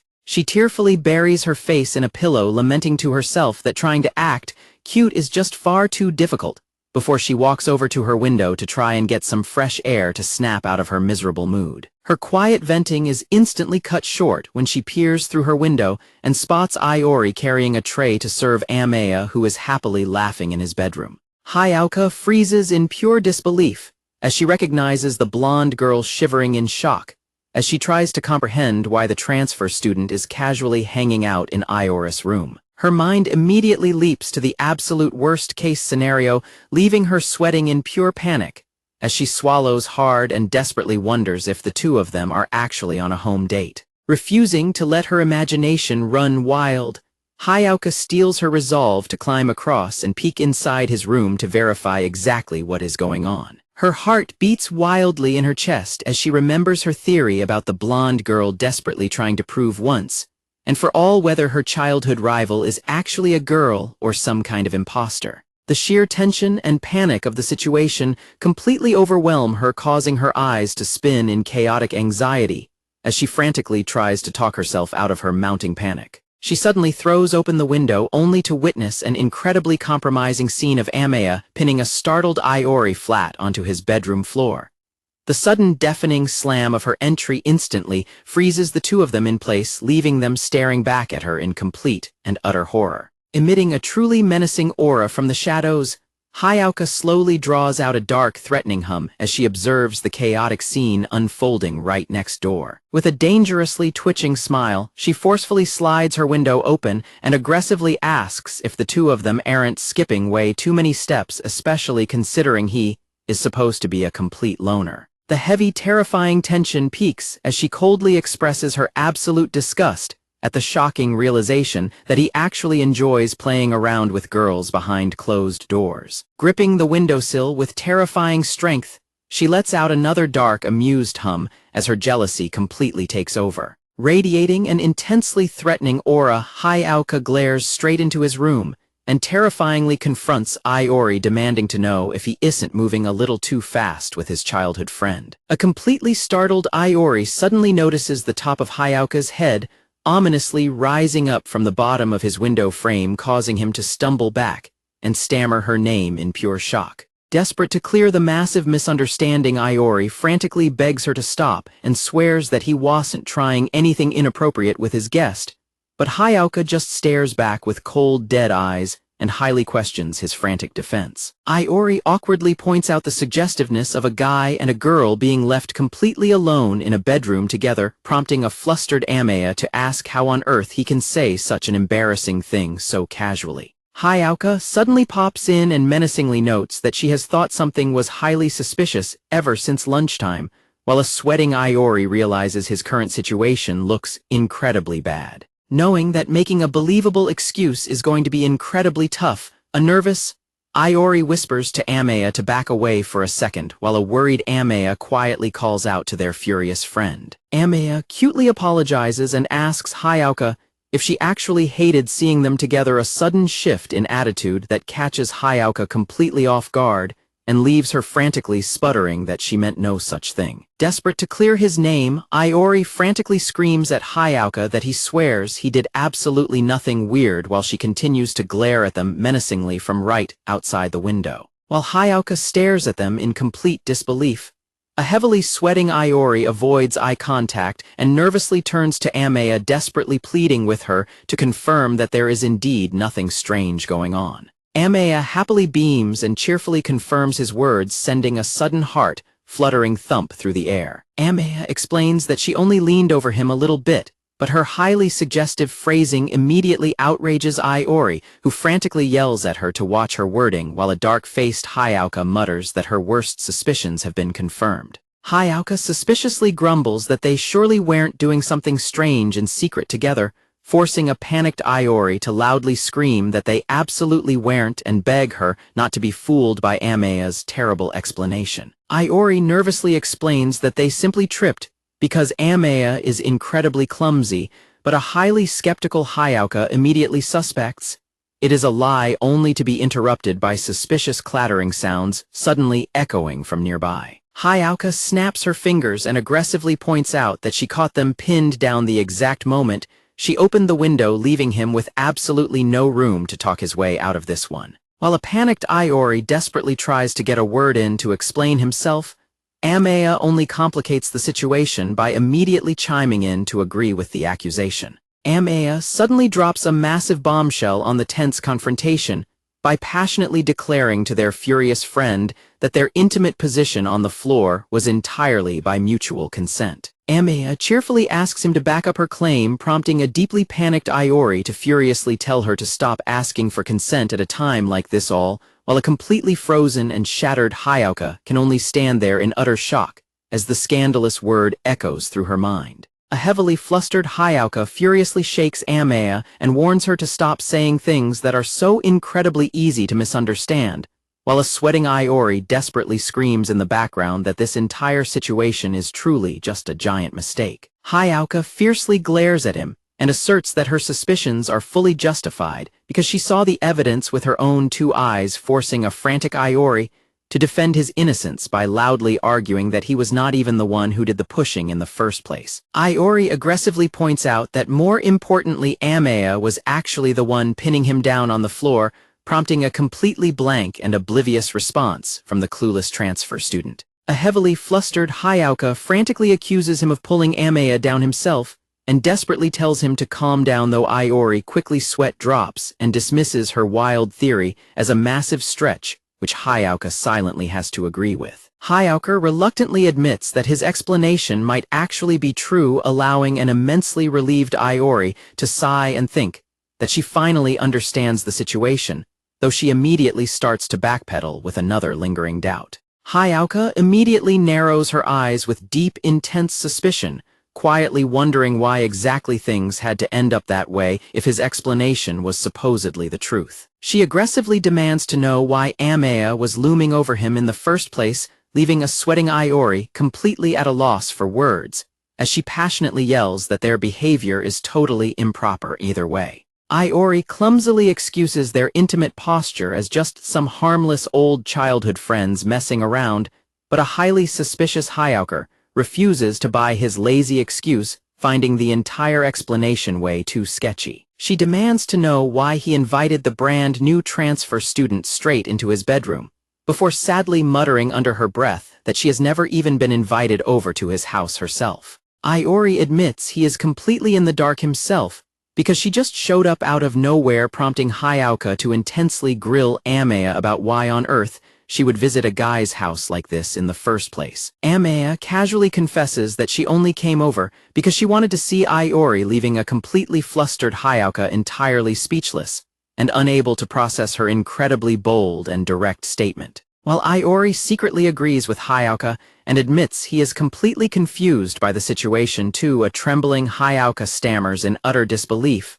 Unable to believe, Amaya wanted to see him so badly that she walked all the way to his place. Amaya proudly confirms her feelings with a beaming smile, happily explaining that since they have finally reunited after such a long time, of course, she would want to see him right away. A deeply shaken Hayauka can only watch in dazed disbelief, desperately questioning if any normal person would ever actually go to such extreme lengths just to see a childhood friend. Amaya fondly recalls that Iori was always her personal hero back when she was just a helpless crybaby, confessing that she was simply overwhelmed with pure joy at the chance to see him again after so many years. Turning her attention to Hayauka, Amaya gently acknowledges her anxiety over the sudden intrusion but reassures her that their connection is not at all what she is currently assuming it to be. She flashes a warm, reassuring smile and flatly declares that she and Iori are nothing more than simple friends, gently telling her that she has absolutely nothing to worry about. Amaya cheerfully prompts her to agree, but a heavily blushing Hayauka defensively turns away and stammers out a weak denial. Trying to keep her cool, the flustered tsundere insists that she really shouldn't be concerning herself with his personal affairs anyway. Amaya knowingly smiles and questions if that is actually the truth, prompting Hayauka to haughtily scoff and declare that she especially does not care when it comes to Iori. Letting out a massive sigh of relief, Hayauka happily claims that she knew nothing suspicious was going on anyway, completely ignoring Iori as he deadpans and calls her out for her obvious hypocrisy. Hayauka immediately shoots him a terrifying glare and dares him to repeat himself, forcing a panicked Iori to quickly back down just as Amaya suddenly gasps in realization. Striking upon a brilliant idea, Amaya enthusiastically declares that it is obviously way better for all of his childhood friends to just get along with each other. Amaya cheerfully extends an open invitation, happily urging Hayauka to come on over and join them if she is okay with it, completely catching the tsundere off guard. With a bright beaming smile, Amaya excitedly invites her to come hang out at Iori's house so they can all chat and catch up on everything together. Iori immediately complains and demands to know why she is unilaterally inviting guests into his own house, but Amaya completely ignores him and happily asks for Hayauka's answer instead. Caught entirely on the spot, a heavily blushing Hayauka immediately falls back into her classic defensive act, frantically stammering out that it is not like she actually wants to go over to his house or anything. Amaya giggles and teases that their get-along operation was a total failure, while an embarrassed Hayauka internally scolds herself for being such a massive idiot. Amaya pouts at the window and complains she thought she would finally get to be close friends with Hayauka, prompting a flustered Hayauka to desperately explain that it is not like that at all. Hayauka calls Iori over to the window, and when he asks what is up, she blushingly but strictly warns him to make sure he does not do anything weird to Amaya. Iori seriously replies that she should know better than anyone that he would never do such a thing, leaving a curious Amaya watching them from the background. As they head home under the evening sky, Amaya happily sighs about what a great day it was, while a tired Iori grumbles that she needs to let him know in advance next time. Amaya eagerly asks if she can come over again, and when a resigned Iori agrees because she would probably just show up anyway, she happily celebrates her victory. Iori suddenly asks if her house is close by prompting a thoughtful Amaya to blush and admit that it actually is not too far. Iori jokingly sighs in relief that there is no need to walk her home, but a smug Amaya immediately catches him, pointing out that he was totally about to offer to do it anyway. While Amaya squeals about how kind he is, panicked, Iori loudly denies it, claiming he only offered because he would never hear the end of it from Ruka otherwise, which only makes Amaya look even more smugly amused. Amaya playfully teases him by calling him a shy guy, before turning to wave and cheerily announcing she will definitely visit again, leaving a sweating Iori completely baffled by her cryptic parting words. Letting out a massive sigh of relief, an utterly exhausted Iori mutters to himself and wonders if that girl's chaotic energy is actually ever capable of running out. His peaceful moment is suddenly shattered when Hayao loomingly asks if that energetic girl finally went home, catching a startled Iori completely off guard yet again. Hayao strictly notes that she fully expected the two of them to stay out together all night, her mind clearly filled with highly suggestive scenarios of them playing around. Iori boastfully declares that he is an incredibly wholesome and upstanding young man, before casually saying his goodbyes and turning around only to feel someone suddenly grab his back. Gently grabbing his jacket, a deeply hesitant Hayao quietly murmurs that she wants to talk about what happened earlier, leaving a confused Iori to turn back and wonder what is on her mind. Blushing heavily and sweating, she awkwardly apologizes for her earlier outburst, sheepishly admitting she completely misunderstood the situation and let her anger get the best of her. The sudden, incredibly rare apology from his usually prideful childhood friend leaves a completely dumbstruck Iori staring at her in absolute shock. While Hayao quickly turns away with a cold huff to hide her deep embarrassment, a shell-shocked Iori can only sweat and mentally question if his stubborn childhood friend actually just apologized to him. Misinterpreting his stunned silence, Hayao sadly looks down and blushes, quietly muttering that she knew he was mad since she ended up getting in their way anyway. Looking completely serious, Iori offers a sincere apology to Hayao to help settle the chaotic tension hanging between them. He completely understands why she would jump to the wrong conclusion after walking in on such a compromising situation, awkwardly admitting that even he was completely caught off guard by the sudden tackle. Cheerful once again, he quickly reassures her that he isn't actually mad at her for fiercely interrogating him, leaving a slightly vulnerable Hayao to double-check if he really is completely fine with her sudden outburst. He casually brushes off the entire incident, happily declaring that he doesn't sweat the small stuff, and is just deeply relieved that the massive misunderstanding has finally been completely cleared up. Desperate to put her worries to rest, he firmly insists that there is absolutely nothing romantic going on between him and Amaya, explaining that his blonde friend just has a totally broken sense of personal boundaries from their childhood days, which finally makes Hayao smile in pure relief. Having successfully confirmed the truth and cleared her crippling jealousy, a blushing Hayao quickly feigns indifference, abruptly announcing she is leaving and stubbornly claiming she only came over just to check on that one thing. Leaving him standing alone outside his house, the tsundere quietly walks away down the street while a silent Iori simply watches her leave after their tense confrontation. His quiet moment is instantly ruined when his younger sister Ruka suddenly returns from her shopping trip, cheerfully teasing her supposedly popular older brother and eagerly demanding to know exactly how his private time with the blonde girl went. Ruka practically vibrates with excitement as she aggressively presses him for all the juicy romantic details, even wildly guessing they were planning a secret sleepover, prompting a heavily sighing Iori to deadpan that she is interrogating him exactly like Hayao just did. Completely ignoring her crazy romantic fantasies, he abruptly changes the subject to ask what they are having for dinner, since the house is totally empty, allowing a highly smug Ruka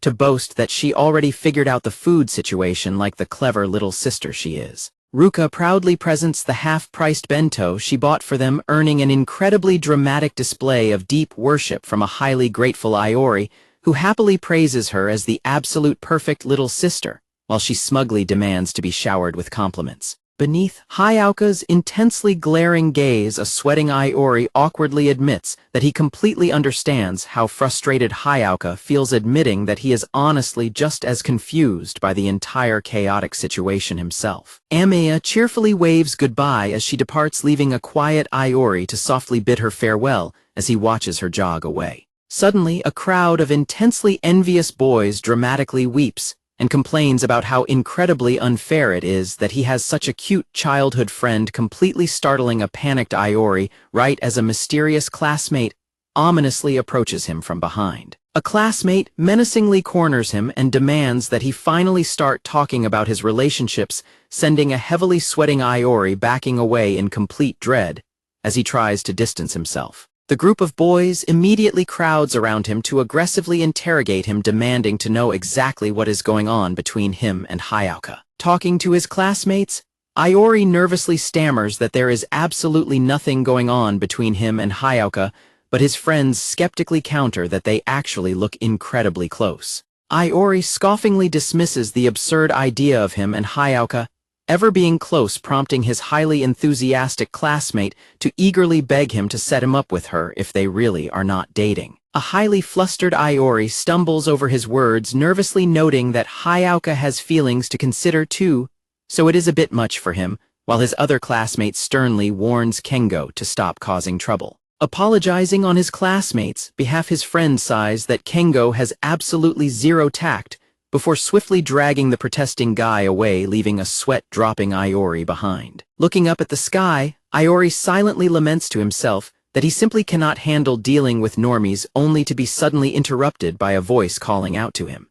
Turning to look at him in her sports uniform, a heavily blushing Hayaka, annoyed, asks why on earth she has to do this with him. Amaya cheerily waves and encourages her to join in, warmly insisting that it will be tons of fun, and pointing out that they are hardly strangers anyway. When Hayaka hesitantly admits she does not actually hate it, Amaya happily declares that the Iori fan club is now officially formed, leaving Hayaka to deeply question what kind of ridiculous club she has just been roped into. Leaning in close, Amaya mischievously asks Hayaka if she is truly sure about passing up on this, teasingly warning that she is going to miss out on all her exclusive top-secret intel on Iori. Amaya gossips about how Iori watched over her on her way home yesterday, until she was completely out of sight, prompting a blushing Hayaka to quietly reflect on how the dense guy actually has a surprisingly kind and thoughtful side to him. Having listened to the two of them talk, Iori quietly reflects on how Hayaka and Amaya are happily sharing interesting stories about each other, using cute nicknames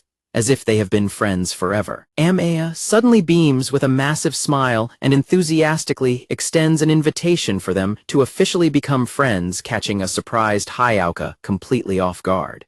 Hayaka shyly agrees to the friendship, muttering that she is secretly curious about their club anyway, only for an ecstatic Amaya to immediately pull her into a tight embrace to celebrate their new bond. Back in the classroom, Amaya happily suggests that they all have lunch together, prompting a deadpan Iori to stare in absolute bewilderment and wonder how the two girls managed to get so incredibly close when he wasn't looking.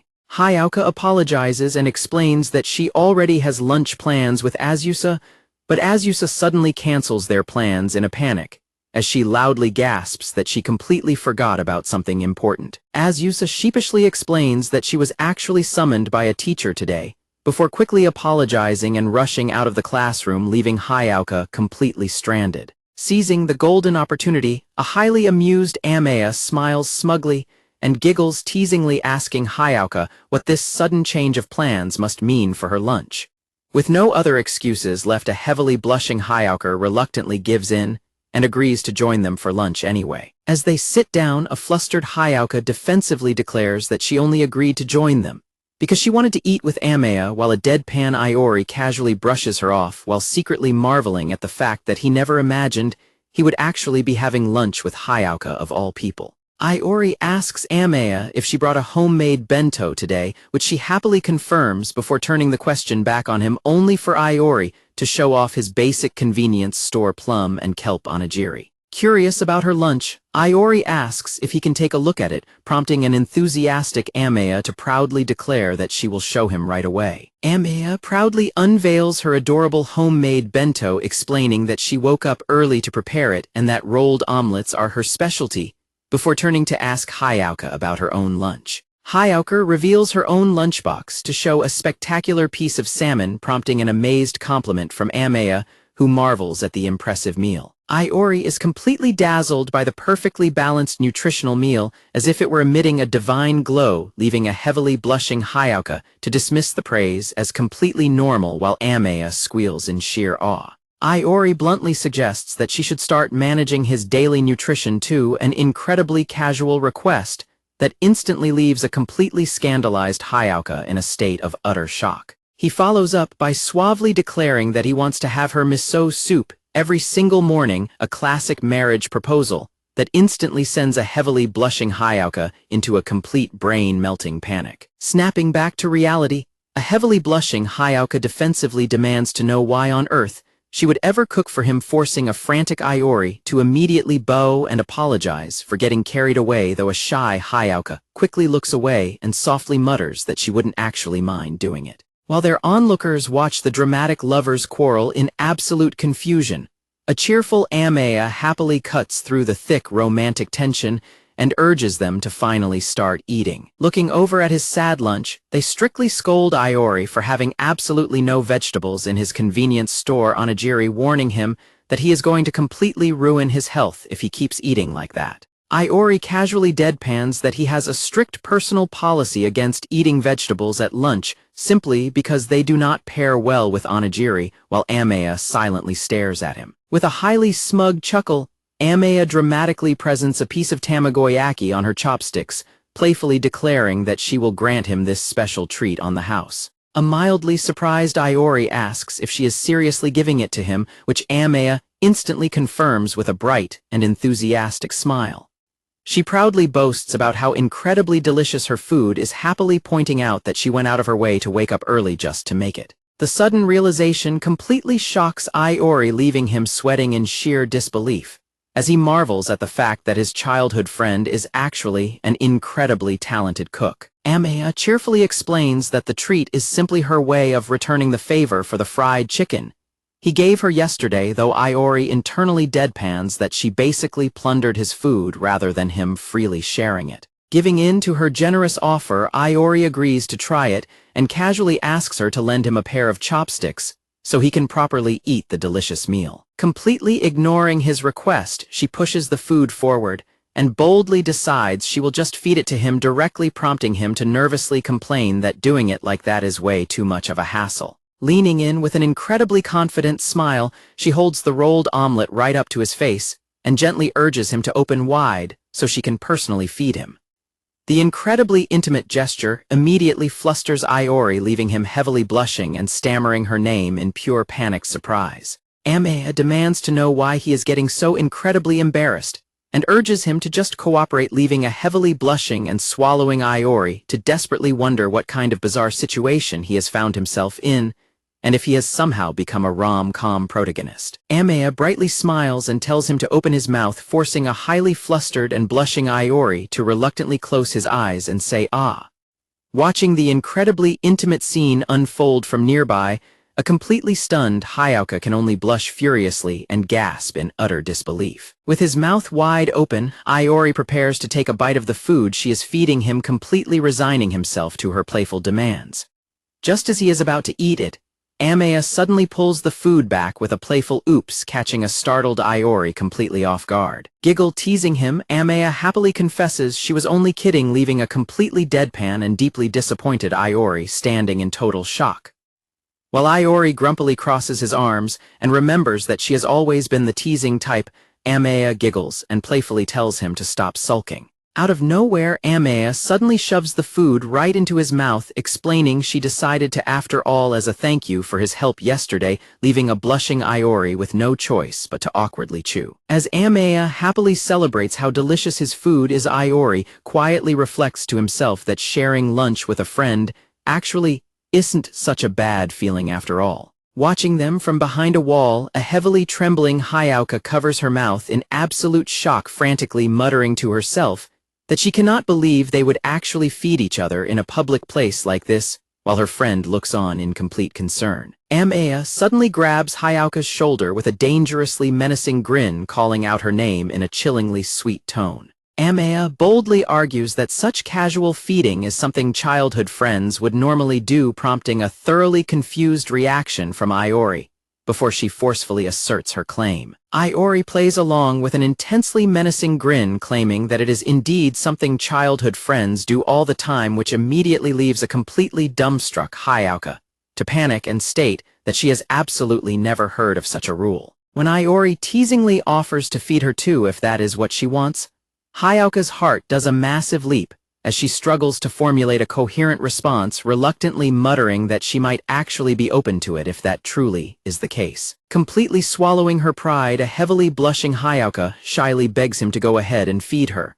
Her sudden honest plea instantly freezes Iori in place as he stares back in absolute wide-eyed disbelief at her unexpected compliance. When a highly embarrassed Hayao defensively demands to know if he is trying to back out, a panicked Iori frantically agrees to do it, awkwardly holding up a piece of his lunch and telling her to just stay still. While Amaya watches in absolute delight, a sweating Iori desperately tries to calm his racing heart by telling himself that his opponent is just his childhood friend, right as Hayao opens her mouth to take the bite. Hayao huffs as she takes the bite, but as she happily chews on the food, she is forced to blushingly admit that it actually tastes pretty good, earning an enthusiastic celebration from a highly amused Amaya. While a completely won-over Hayao quietly marvels at how incredibly delicious the food actually is, a beaming Amaya enthusiastically invites her to try some of her bento next.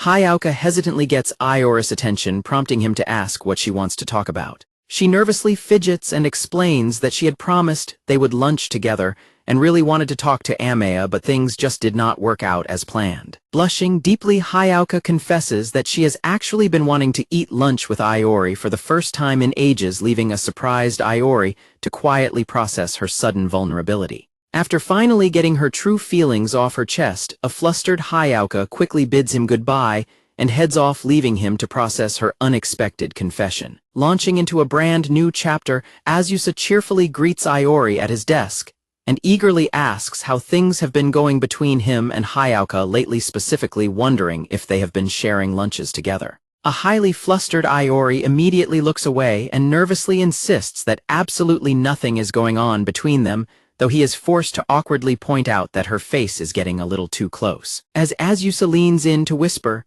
and teasingly asks if he has at least started to notice Hayao a little bit, Hayao herself suddenly slides the classroom door open and calls out to her friend. Hayao immediately demands to know what secret message Amaya just whispered into Iori's ear, completely blindsided by the sudden display of intimacy right in front of her. Amaya coyly giggles and tells Hayao that she will have to leave whatever she said to her own wild imagination, sending a highly irritated Hayao into an absolute screaming match. Bidding a cheerful farewell to Iori, Amaya playfully promises to keep a close eye on the developing couple from now on, leaving Hayao completely baffled by the bizarre logic of Ajiaru. As Amaya apologizes for keeping him waiting, a casual Iori brushes it off while Hayao walks up, but the moment is instantly derailed when Amaya spots a massive fluffy keychain hanging from Hayao's bag and gasps in sheer delight. Amaya gushingly coos over the cute keychain and begs to know where she got it, prompting a pleased Hayao to explain that she purchased the fluffy hairball cat doll at a shopping mall in the neighboring town.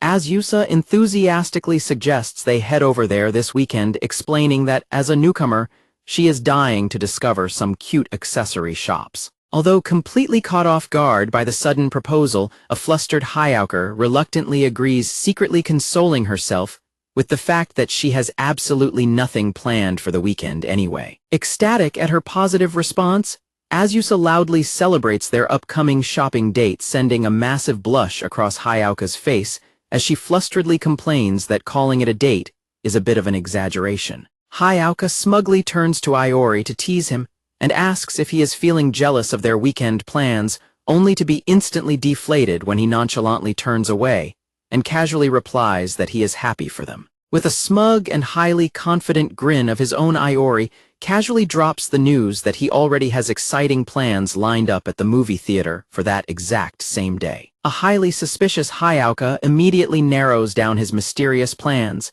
and guesses that he is going to see a specific sci-fi movie sequel, leaving a completely busted Iori to sweat profusely and frantically claim that she is the one who is actually obsessed with that film. Amaya enthusiastically asks Iori if he is heading out, too loudly celebrating the massive coincidence, before eagerly suggesting they all go shopping together, leaving both Iori and Hayao completely stunned by the sudden proposal. Hayao aggressively objects and demands to know why on earth Iori has to tag along with them, though Amaya surprisingly agrees and cheerily admits she feels the exact same way about the situation. A heavily blushing Hayao shyly stammers that while shopping isn't necessarily a bad idea, hanging out like that would basically feel like they are going on a real date together. Iori awkwardly tries to reassure her by pointing out that since Yu-chan is joining them, it would not really be a date anyway, just as Amaya suddenly pulls Hayao aside for a private chat. Pulling her aside to whisper a secret, Amaya playfully suggests that it would actually be completely fine even if a romantic opportunity like that did present itself, leaving a thoroughly scandalized Hayao gasping in absolute shock. Amaya keeps teasingly urging her to finally just be honest with herself, leaving a heavily sweating Hayao to nervously wonder if that is really the case, all while a completely oblivious Iori sits at his desk, spacing out in the background. Putting on a proud act, Hayao grandly declares that she has absolutely no choice but to let him tag along with them, completely baffling a highly confused Iori, who points out that he was not even planning on going in the first place. Iori instantly dreads the upcoming outing, sweating in anxiety, as he anticipates going shopping with his two popular friends, and imagines all the judgmental glares he will receive from envious onlookers, who will bitterly question why he gets to keep two beautiful girls waiting. Amaya playfully notes that he should be highly grateful since it is not every day a guy gets the chance to go shopping with two beautiful girls, prompting a deadpan Iori to dryly tell her to stop praising herself like that, which only makes her celebrate in pure delight. Amaya suddenly raises the stakes by cheerily asking if he is going to watch a movie with them, as well sending a shocked Iori into a sudden panic, as she fondly confesses that she has been eagerly wanting to go out somewhere special with him anyway. Hayao corners a deeply unsettled Iori with a sweet but terrifying threat, playfully hinting that she might just let his deep secret slip if he dares to blow her off, sending a massive shiver of dread straight down his spine. Completely defeated and left with absolutely no room to argue, a sweating Iori reluctantly caves to her pressure and grumpily agrees to her demands. Amaya enthusiastically celebrates the sudden turn of events as a full-blown date, while Hayao defensively claims she is only tagging along because they are heading to the same spot anyway, leaving a resigned Iori to lament how he somehow got roped into spending his weekend with both of them. Back in his room, Iori prepares for the upcoming outing by digging through his closet, quietly reflecting on how many years it has actually been since he last hung out with Hayao, only to suddenly realize that his casual wardrobe is tragically lacking in decent options. While sorting through his old things, Iori pulls out a bizarre item from the depths of his wardrobe, only to freeze in sheer disbelief at the incredibly embarrassing piece of clothing he just uncovered. Overwhelmed with intense cringe and regret over the absolute monstrosity of a shirt from his past, a deeply embarrassed Iori dramatically rolls around on the floor in agony, before deciding he desperately needs to take a break to recover his sanity. Exasperatedly letting out a tired sigh as he heads downstairs, his attempt to relax is instantly cut short when his younger sister Ruka loudly calls out to him from the hallway. Ruka aggressively confronts him for making a massive racket and disrupting her homework, forcing a sweating Iori to awkwardly apologize and try to excuse his dramatic breakdown as an old wound acting up, which only earns him a deeply annoyed sigh from his sister. While Ruka strictly tells him to cut it out with his embarrassing Chunibyu nonsense,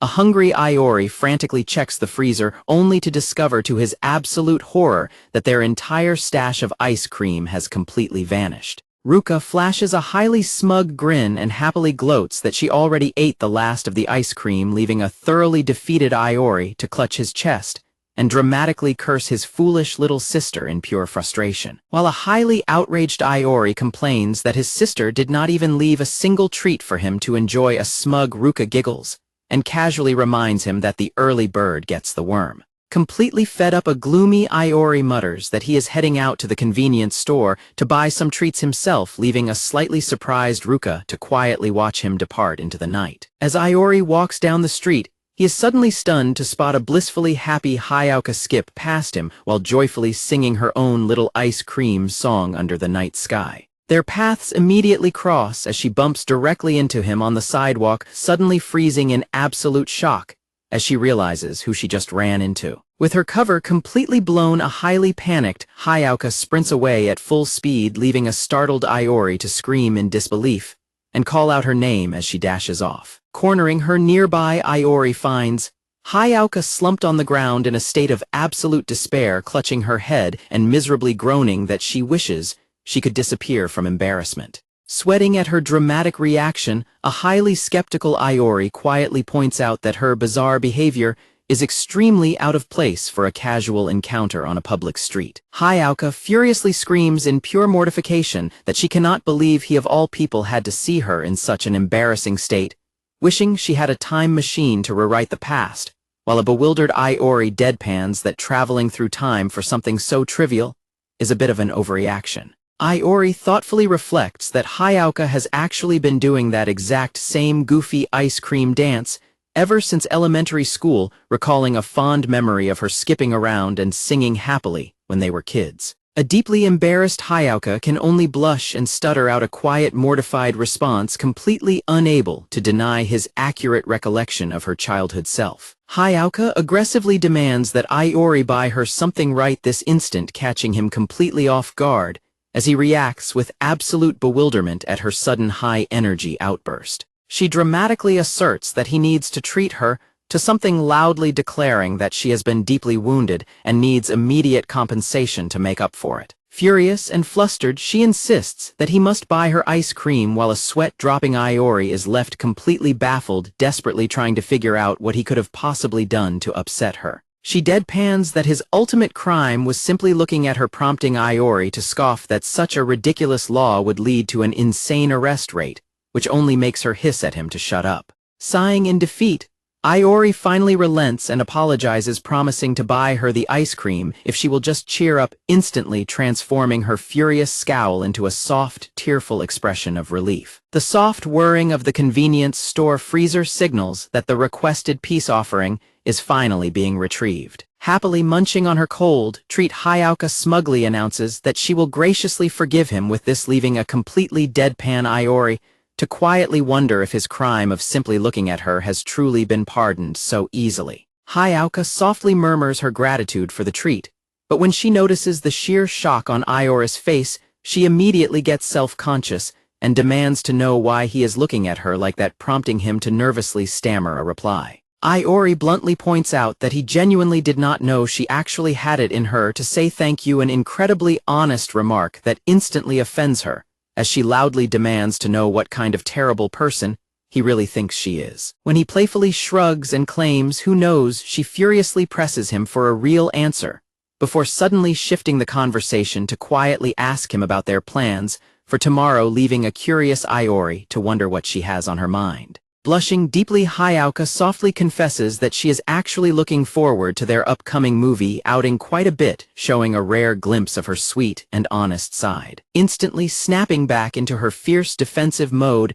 a terrifying Hayao ominously looms over him and threatens him to never repeat a single word of what happened earlier, forcing a sweating Iori to frantically promise he will keep his mouth shut. With her piece finally said, Hayao bids him a quiet farewell and walks away into the night, leaving a lingering gentle smile behind.